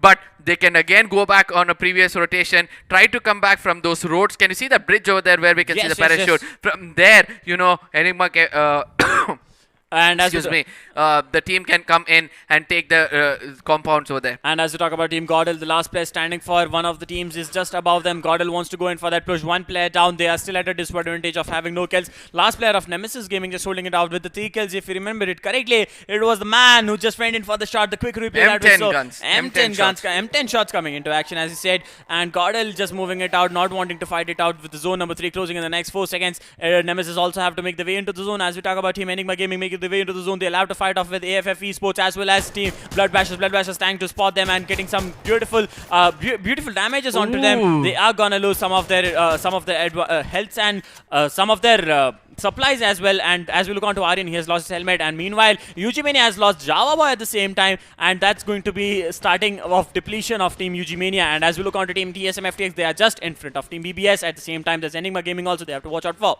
Yeah, at the same time, I saw that, one player of Enigma Gaming got taken down the second time. Again, I'm able to see Ansh is the player who's continuously getting taken down. I don't know what's happening with them at this point of time. AFF comes into their rescue. They have started their assault against the side of TSM. Over here, we are able to see that Amedron gets taken down. Eventually, Beam tries to put up with a grenade launcher. It doesn't come of any great use. Old Monk is going to put up some grenades as well, trying to, push away enemies over there. JYT and Old Monk are the 2 men standing over here. They are capable of something greater than usual. It's going to be Beam who tried to put up that hand cannon, but eventually backfired very badly. Beam is trying to get a bit more closer towards the last man standing of the Team AFF. That's going to be Power, but gets a very, very good backup from their team. It's going to be Radhe Thakur on the other side. 4 Unknown right now will be trying to take revenge against the side of Evil Army, because several times Evil Army had made 4 Unknown pay. As well as we talk about Team Evil Army, they'll have to make it towards the zone, as the zone has given the favor to 4 Unknown, center themselves at the center. And as we talk about Team Evil Army, they also have to face one more squad at the left of them. That's the last player from Team TSG. Ojas just holding it out. Ojas trying to take some knocks. BBS Bloodbash is coming into action, takes down the player of Enigma Gaming, knocked it out, and they have to go in for the revive. 4 Unknown Beam trying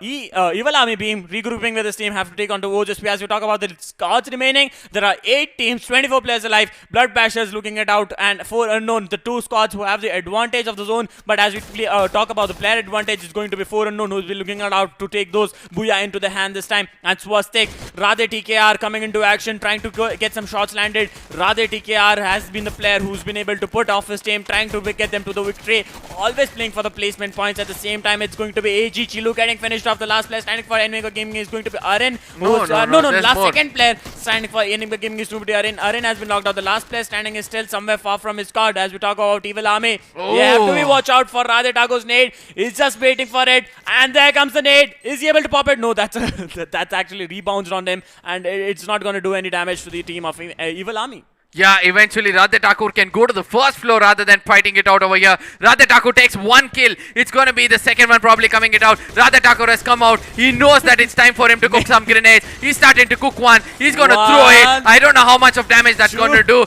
The second one goes in. The third one goes in. He's not able to connect it properly, but eventually it is doing a bit of a damage for Evil Army at this point of time. The third grenade is also being cooked. He's done with the grenade. He's going to go for the grenade launchers at this point of time, but very defensive gameplay coming in from the side of Evil Army. Now they are starting to cook some grenade. Look at what Sastik is doing. He's putting up some landmines everywhere. He almost got taken down over there, but good shots coming in from the side of Anand. He's like, guys, done with grenades. Let's take out snipers and start to assault. But eventually, I don't think so. Evil Army will have a lot of time left out at this point of time. Beam gets taken down. That could be the beginning of the end for the side of Evil Army, because the zone is also started to shift in. Come a bit more closer. Swastik comes out with the Max 7. Eliminates 2 players. I think that's the end of Evil Army. Yes. And a shutdown coming in from the side of 4 Unknown. Bloodbash is also getting finished off. DESI Gamers also getting finished off. The last 3 squads standing with 4 Unknown with all the 4 players standing. DESI has also been eliminated. The last 2 players standing. Last 2 squads. 4 Unknown versus a single player from team. I think that's TSG. No, that's UG Mania. The last player standing from UG Mania. 4 Unknown looking very strong right now. They're gonna go in for that Booyah, because it's a 1v4. Very easy Booyah for them. Will they be able to execute it? Prince just holding it out in the location outside the zone. It's just a written Booyah for them. For Unknown getting the final booyah, Predictions. making a comeback at the end of the day in the last match itself. Predictions finally coming out right.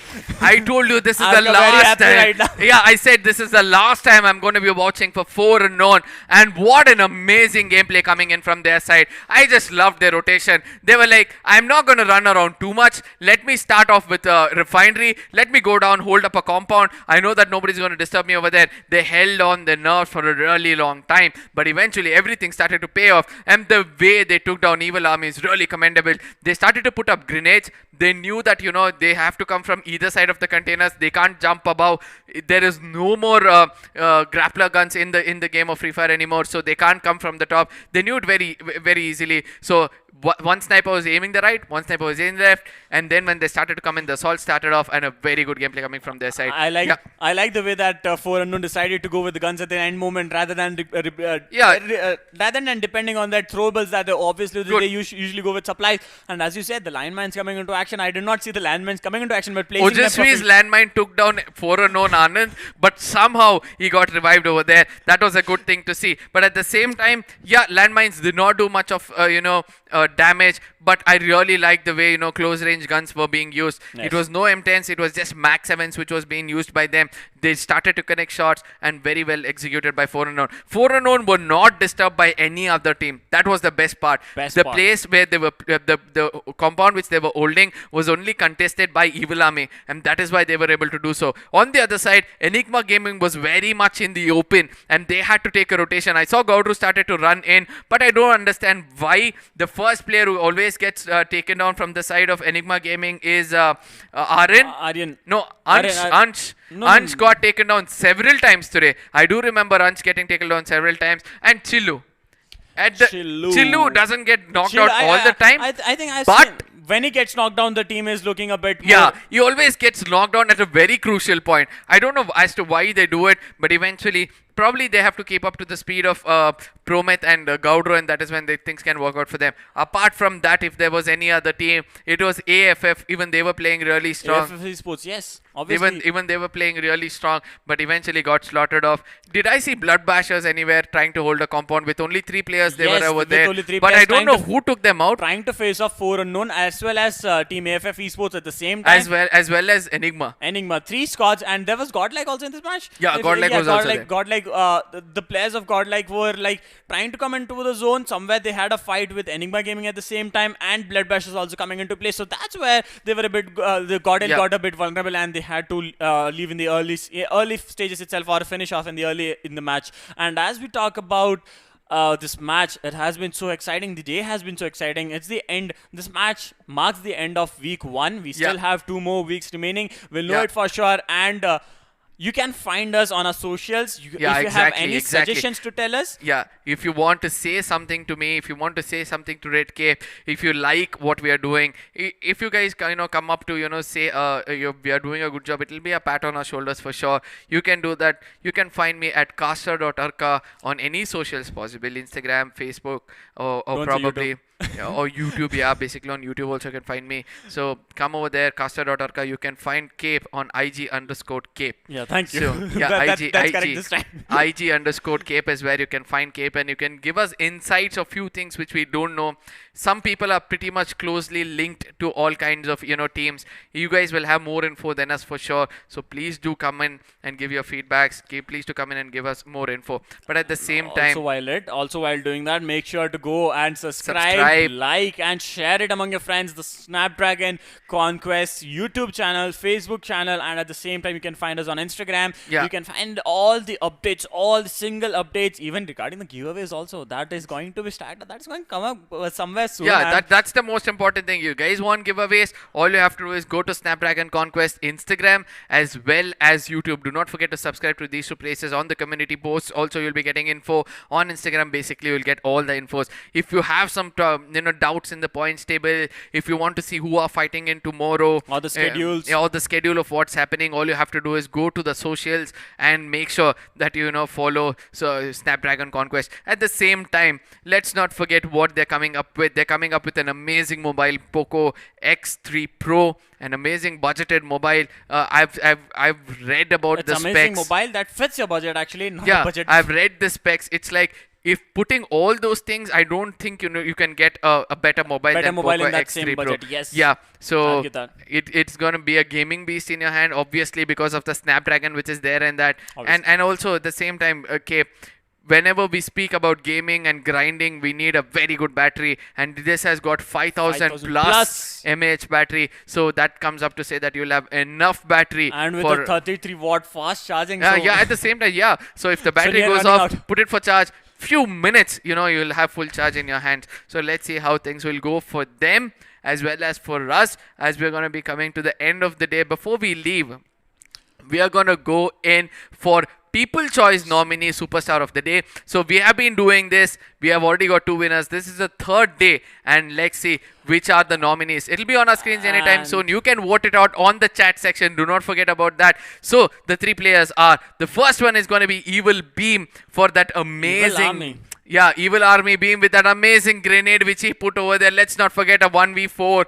Yes, Easy at the grenade end taken zone down in the 4 first player. match, second match itself, right? Second Yeah, match. Kalahari. In the Kalahari Then match. we had Killer playing an amazing game from his side. Then we have Insane Aryan. I did tell you, Blood Bashers. I did not read this name for a long time. So if you feel that amongst these 3 players, someone performed really well and impressed you a lot, don't forget to go to the chat. Vote out for your favorite player, and let's see who's going to be the winner. And at the same time, as we talk about the favorite people, the people superstar of the day, I think the last 2 were won by Team Elite. We have a Team Elite once again coming in so over here. Will So we let's see see. a hat-trick First one went to Pahadi, second one went to Iconic. Yes. So let's see whether the third one will be going to them yet again. At the same time, one more thing what I want to say is that it's always been a pleasure for me to understand the game. And nobody understands the game better than the viewers. So a huge thank you for all the viewers for coming in over here. Do not forget to share it among your friends, because it's important for them also to come in over here and enjoy the game of Free Fire. We are ending the first week now. The second week you'll have time, to discuss of what has happened, and we'll be coming back in the second week anytime soon.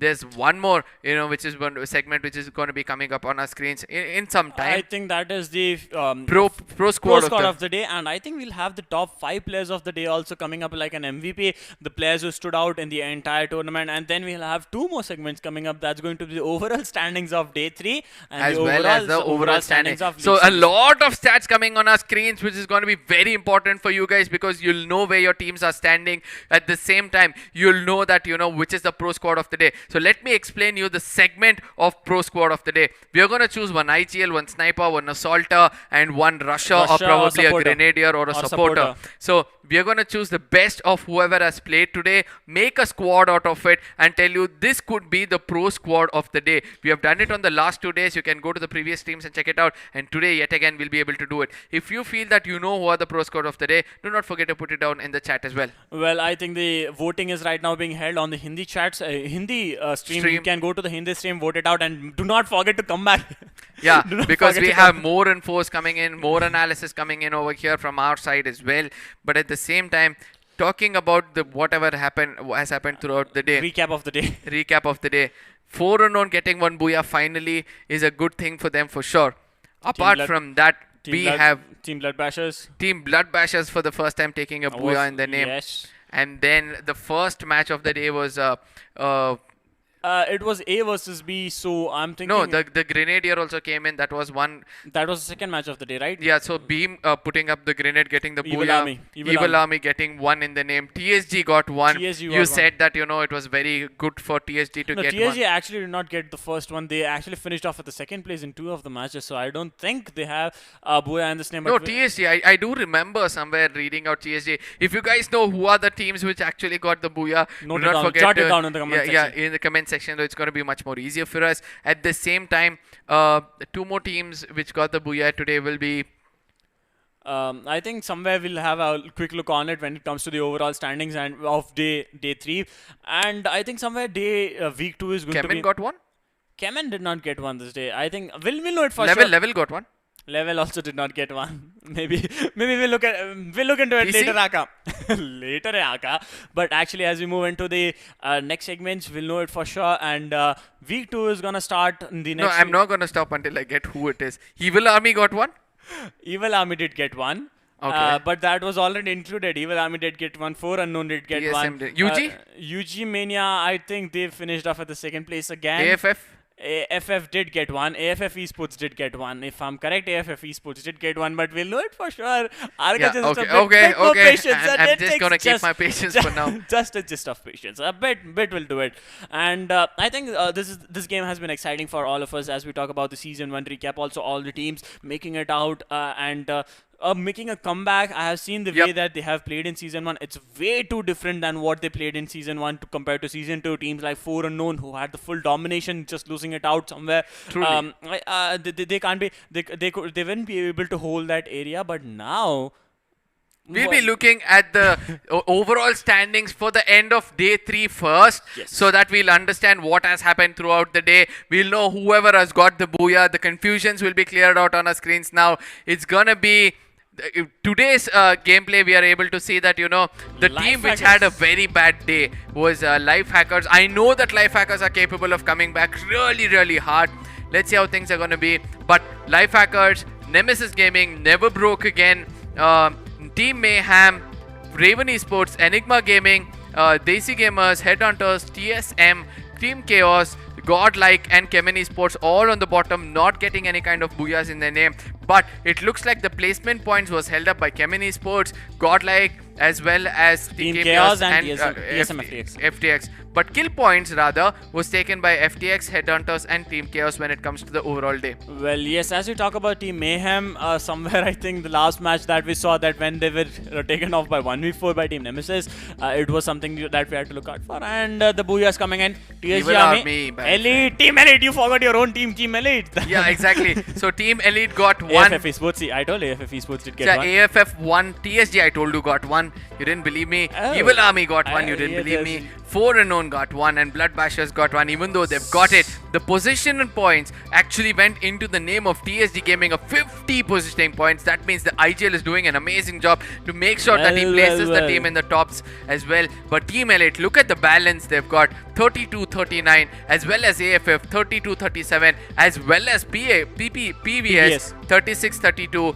But the team which actually stood out for me will be Evil Army with 40 kills apart from placement points. Well, as we talk about Blind Esports and 4 Unknown, there's just a 3-point difference between them. So I think somewhere Blind Esports will be staying on the top of the leaderboard at the end of this overall week. And as we talk about Team TSG Army, I think somewhere they will be 60 points. They will be popping up from a lot of positions. They will be sending a lot of people back and and as well as Total Gaming Esports have got 60 points. Yes, so that'll be putting them in the first page for sure. They'll be in the top 12 eventually. So this is the kind of, you know, bounce back I always speak about professional teams whenever I've seen them play. But at the same time, it's been an amazing game of Free Fire. I'm waiting for the overall points table. I'm waiting for the pro squad. I'm also waiting for who is being voted. Who's going to be the winner of the People's Choice Award. Yes, for those who have come in right now. People's Choice Award is going on right now for the Superstar of the Day.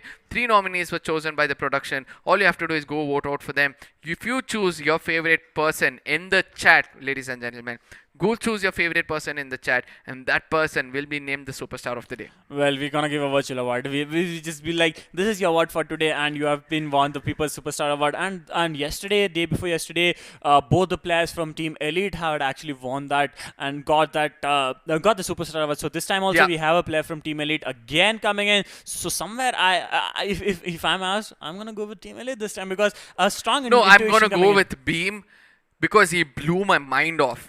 Well, that one grenade bought a booyah for the team, my friend. 1v4 against Team AFF Esports. He knew that and his patience paid off. He cooked the nade at the right spot. He was like, bye, ruko, main kuch dikhata hu, magic I'll show you something magical, and that magical came then the booyah that they needed. Yeah, so I believe that Beam could be taking it on that one thing. I know that there's a huge fan base coming for the side of, Team Elite. But 2 days they've been taking it in their name. The last person was from the side of Blood Bashers who did a good job when it comes to the map of Bermuda, but I don't know how how exciting or how crucial it was for Crucial it the was. team. At the same time, the notice, it was well noticed for the side of B rather than the other two. So that is where I believe that, he's So gonna get it. if we talk about 4 unknown the first day, we will take some random scores at match and just compare the performance in the 3 days. For 4 unknown, the first day they performed, they stood out. Absolutely well. Getting 3-digit number in the first day itself in Yes. the overall point standings. Second day, they went a bit down. At the third day, they actually the graph went eventually high. The graph eventually So it was high. like this, Then down, again, and they've come in the mid. So the overall points table will be coming on our screens, ladies and gentlemen. It'll show us as to which team has performed well and which are there on the top 12. For now, we'll be looking at the bottoms two. first Yeah. to see how things are. Total Gaming missing it out just by a bit. I thought they'll be in the top 12, but somehow they missed it. Team Mayhem not having the right time. Good to see that life hackers are slowly built up, but the team which actually made it a little impressive for me today is going to be Raven Esports. Somewhere they were in the bottom, somehow they've come up. Nemesis also doing an amazing job. That's a good jump for them, but Mayhem have to come back together. Life hackers have to come back together. Never broke again. Enigma Gaming having 88 points, not that great of a performance coming in from their side, but DESI Gamers, Chemin Esports and Blood Bashers, after performing well today, will somehow make it from 13th to 15th position, between 13th to 16th position. And as we look on to GodLike, I think they are somewhere climbing up the stairs slowly and steadily. They'll try to get them safe. And as we talk about Blood Bashers with the Booyah in the name, they are also happy with the performance with 126 points. And the placement points coming in for the Total Gaming seems to be working out perfectly. We are able to see that they've got 100 plus, position points. That comes up to say that, Total Gaming, IGL is doing a very good job over there. It's just that they're not able to get kills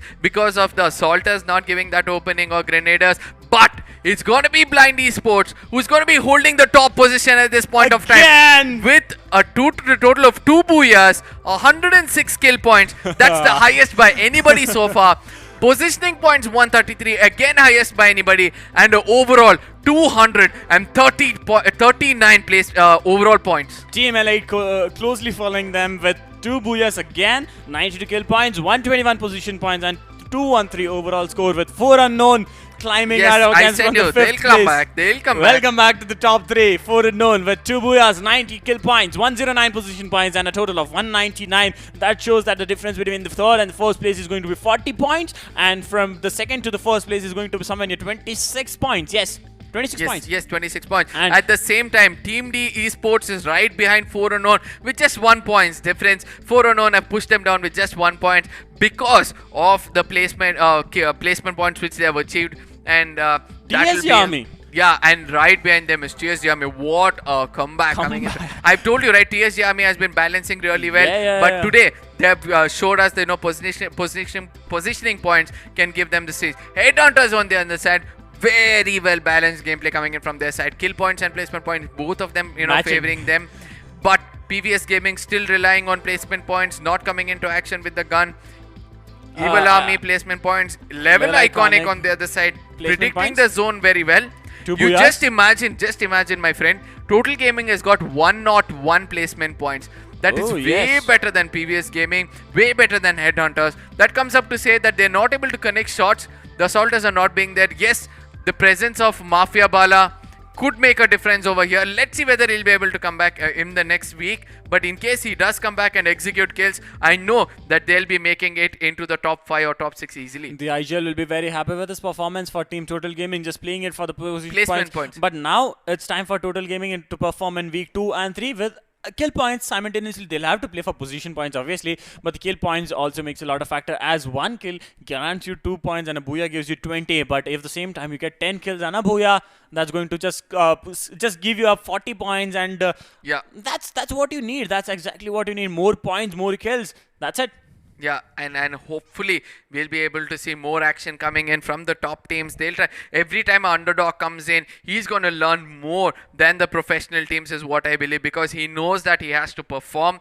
There's a pressure for him. At the same time, every time he analyzes, a pro team, he's going to give his 100%. So those are the things coming in from the side, from our desk, the analysis coming from our desk. Now, we are going to be waiting for the superstar of the day and the pro squad of the day before we say goodbye to you guys. I'm waiting that people are going to whom are they going to choose at the end of the day for the performance they had. I just wish that we could see Mr. Gamer coming in over there with that M10, the way he was able to clear out players at the last map of Kalahari. But eventually we know that the production would have seen the weight of all three and chosen the heaviest of them all. Well, we would like all the viewers to be a part of one of the exclusive community that is out there, brought by Snapdragon, that is Snapdragon Insiders, where you could get all the exclusive communication from the group of Snapdragon, every single update, every new processor coming, new mobiles, new processors, whatever is out there, new benchmarkings coming out, and the benchmark are broken each and every day. So you'll stay updated. You could tell off to your friends, and you could gain the bragging rights that you need. Yeah, very much. And that's what you do. Yeah, that's what I see amongst my friend Red Cape, always bragging around. I'll be wondering as to how he's able to do it, but he does it. And he was the person who started to brag around us about the Poco phone, Poco X3 Pro, which because always come up on us. Yeah, he knew it first because of the Snapdragon Insider, which you can also be, as he explained. But at the same time, my friend, Poco. I'll take you to the phone Poco X3 Pro. It's a gaming phone that fits in your budget as well, but I think for the budget it gives a lot of things. It gives a 5000 plus mAh battery, a 48 megapixel, a 33 watt fast charger. What more do you need? 33 watt is like what, you're plugging it in your phone and just getting it charged under 30 minutes. And it's also you also explain about the cooling thing, which was stuck in my head. Yeah, liquid cooling coming in from their side. It's going to make sure that your phone doesn't burn out no matter how much you're grinding. That's the most important. Yeah, then oh my god, this man is not going to stop, ladies and gentlemen. But if you can be just like him, go to Snapdragon Insider and do it right now. We'll be stepping into the pro squad of the day, where we told you we're going to choose 4 of the players who played their roles perfectly. So the first player coming on our screens, ladies and gentlemen, for the pro squad of the day, and that is going to be Blood Bashers Insane Aryan. Yes. Yeah, he was that crucial player to get the booyah for the team on the last second match. That's going to be the 5th match of the day at Bermuda. He was able to connect some really good shots. He was able to perform really well as well. So that is going to be the first player coming on our screens, and a very well played game. So let's go back to what was happening. Blood Bashers were placed very well, at the side of Clock Tower, at the other side of the river. They were waiting for other teams to fight it out, but eventually when he was to give him the right kind of gun, he was able to shoot them out.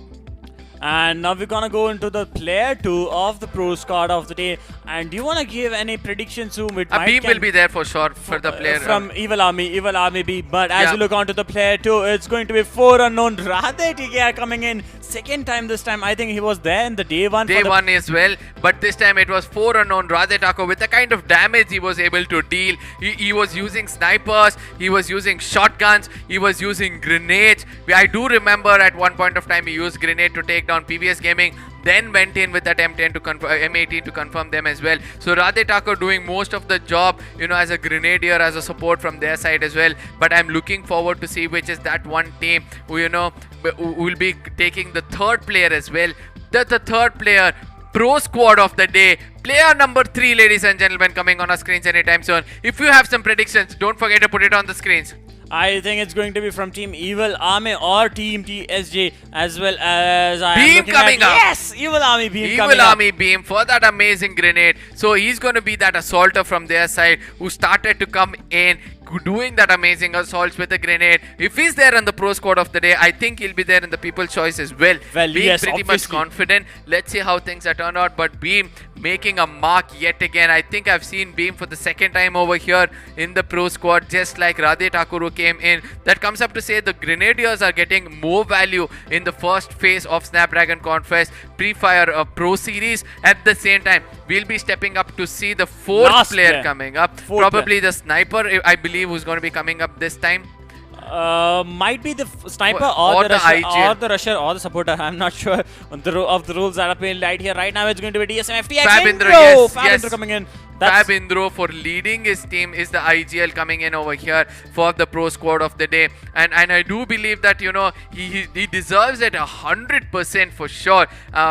Because I've seen that, he knows to get the placement points in the points table also. We were able to see that TSM were getting some good placement points as well. So very big congratulations for them. The 4 players coming on our screens, very much deserving team, very much deserving players. And as we talk about team TSM FTX, they were able to perform this day, and they will be really happy with getting they got one of the booyahs, if I'm correct, right?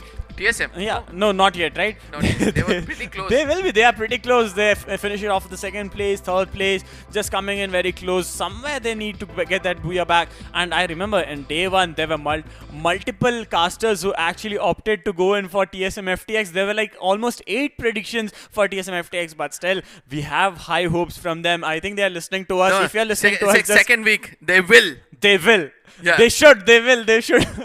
Because if they don't do it, then there's know going to be a lot of people knocking on their doors and asking what they're doing at this point of time. What happened at this point, and then they will eventually finding themselves in the wild cards if they end up in the bottom 12, I guess. I don't think so. TSM are that weak that of a team. week, yeah. But we can expect them to bounce back really hard on the week 2. Before we end the day, I'm waiting for the People's Choice Player of the Day.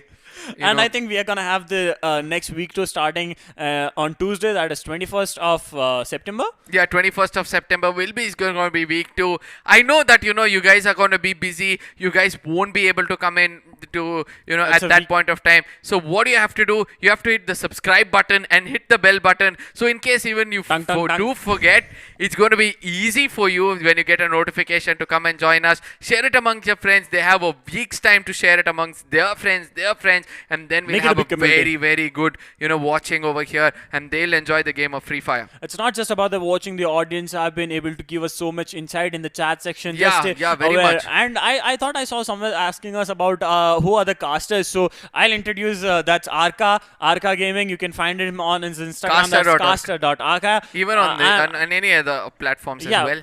Well, he got multiple platforms. He's kind of famous, so you could go search him everywhere. And me, Red Cape Gaming, you can search me on Instagram. That's IG_Cape, or you can go to link.tree/Red Cape, and you'll find every information that you need about me. Yeah, so eventually Red Cape showing off his skills as a nerd yet again. So how do you do that? Go subscribe to Snapdragon Insiders. Just be a part of the community. That's it. And I think we'll have the People's Choice Superstar Award coming in. So before we step into that, Cape, name me that one team which actually stood out for you throughout the day. Throughout the day, I'd like to point out Blood Bashers were actually were able to do it. They were able to execute it, and going again and again, they were able to execute it. They gave the 100% in the past 2 days. This day, it actually came out, gave them the fruits that they need.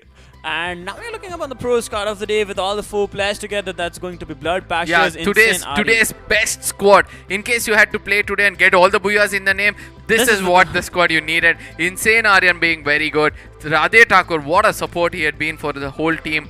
Beam, the Salter, with that grenade, doing an amazing job. Fab Indro, always leading the team from the front, giving the best, of IGL he could ever do. So I believe that, these 4 players did turn out to be one of the amazing for the day. So yes, we were speaking about Blood Bashers, being one of those teams which were having really good. For me, today, if there was any team which performed really well, is going to be TSG Army. Yes. Yeah. How could I forget TSG Army? Yeah. So TSG Army not only getting that booyah, the way they started to place themselves throughout the game, the placement points were absolutely, in the sense the way they were placing themselves within the maps was also really good. They were able to hold off, gatekeep, as well as dissect teams which are trying to gatekeep them and make it inside. So 2 names coming in from the desk itself. So guys, you can also predict whoever has won, who's going to be winning the next matches coming up. So what you have to do is go to the Instagram and follow Snapdragon Conquest page over there. So you'll get to know which are the teams which will be playing. We are also going to put up which are the groups, which will be fighting it out. So in that, thing, you can put up your predictions below. If we find your predictions are perfect, me and Cape are going to pick up few of your predictions over there. We are going to put up on the desk over here the next time we come, including the name. So do not forget to go do it over there as well. If you want us to be even more precise, come on our social handles, leave it over there. If you feel, it's the best way to do it, we're going to put it out there for you. Well, that's going to be the end of week stage league stages week 1, and it has been an amazing 18 matches with 2 squads who actually took 2 booyahs in their names, and now we're going to the top 5 players that is what I wanted to see of today's, right? I think we'll be finding Bheem again in that top 5 players. Probably we'll be finding Bheem. Will be one from four unknown. Yeah, so let's look at the top 5 players of the day when it comes to Snapdragon Conquest week 1 day 3. The first player is going to be Insane Aryan coming in from the side of Blood Bashers. Then it was Pawan, obviously getting 7 maximum kills with a total of 4,000. Then it was Eco. We do remember the way he was playing around with the grenades and everything. Being a pain in the everywhere possible, for most of the player. Then it was Beam coming up with a grenade. Then it was Iconic from Team Elite also doing it. We choose this on the basis of the damage and the kills they have achieved throughout the day. And it was Insane Aryan having the maximum number of kills. 18 valuable points coming in from his side. 97776. 97776. So that comes to say that all players, he executed 9 kills in 3 matches. That comes to say an average of 3 kills coming in from each of the 3 kill matches, and then again 2.5, 2.5, 2.5. You can't put a 0.5 in we could say that they give the right kind of damage. Assist is what everything speaks. We are able to see that Pawan was the person with the grenades doing most of the job and giving assists. He had done the damage and his teammates rushed in and gave the right kind of kills as well. So that comes up to say that Eco also had a very good assist, as well as Beam also gave some really good assists as well. And now as we talk about Iconic, he was selected for People's Choice, right, for today, or was it yesterday? Iconic. No, today, right? So Iconic being at the 5th place for the most valuable player, and we have also 4 unknown. Beam also coming in. That's actually Evil Army Beam coming in, and the last player was from Team Blood Bashers, if I'm correct. Yes, one player from Insane Aryan who was over there. Beam was over there, and Iconic was also over there. So three players there. Your votes are being evaluated. Nth moment for you guys to go and vote out for your favorite player. Do not. And before we end the stream, we're going to reveal it to you guys. Superstar of the day is there on the chat. Go vote out for the 3 best players whom we saw. 3 best moments were also over there. So let's see who's going to be the superstar of the day. All the teams performing it up, evolving from Season 1 to Season 2. It has been an amazing action-packed week. New different stats coming in. People using melee like Old Monk, TSM, FTX, Old Monk. Yesterday he's forgotten grenades. He's forgotten snipers. He's forgotten guns. He's like, bhai, melee de do yaar bas. And then Blind Esports coming up again, and those the nades from from 4 unknown Radhe TKR, as well as the EA Beam, and also we had one more grenadier that Pawan coming in. Pawan from AFF Esports, and then also Kaushik coming in. So I do remember all these grenadiers coming in. So we have at the same time, I love the way Shanti was playing with the sword. Shanti from DESI Gamers were also playing really well.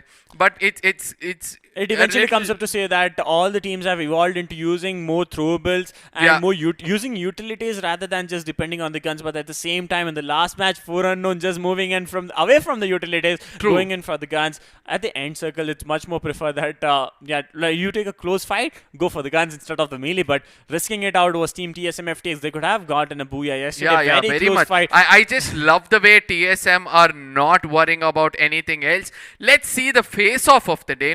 Another beautiful segment coming on our screens, which are the teams which actually have the capability of having a face-off with one another. I mean, 2 of the best teams, whichever were facing, whichever performed really well. So in case we put these 2 teams facing off one another, how are the stats going to look? And that is what we're going to be looking at. The 2 best performing teams of the day was Team Elite as well as Blind Esports. Look at what's happening over there. It was Iconic coming on one side, Abhay coming on the other side, Killer coming on one side, Akshadeep coming on the other side. Look at Ginotra, he has also got 2 kills. Some valuable pointers coming in from both the sides.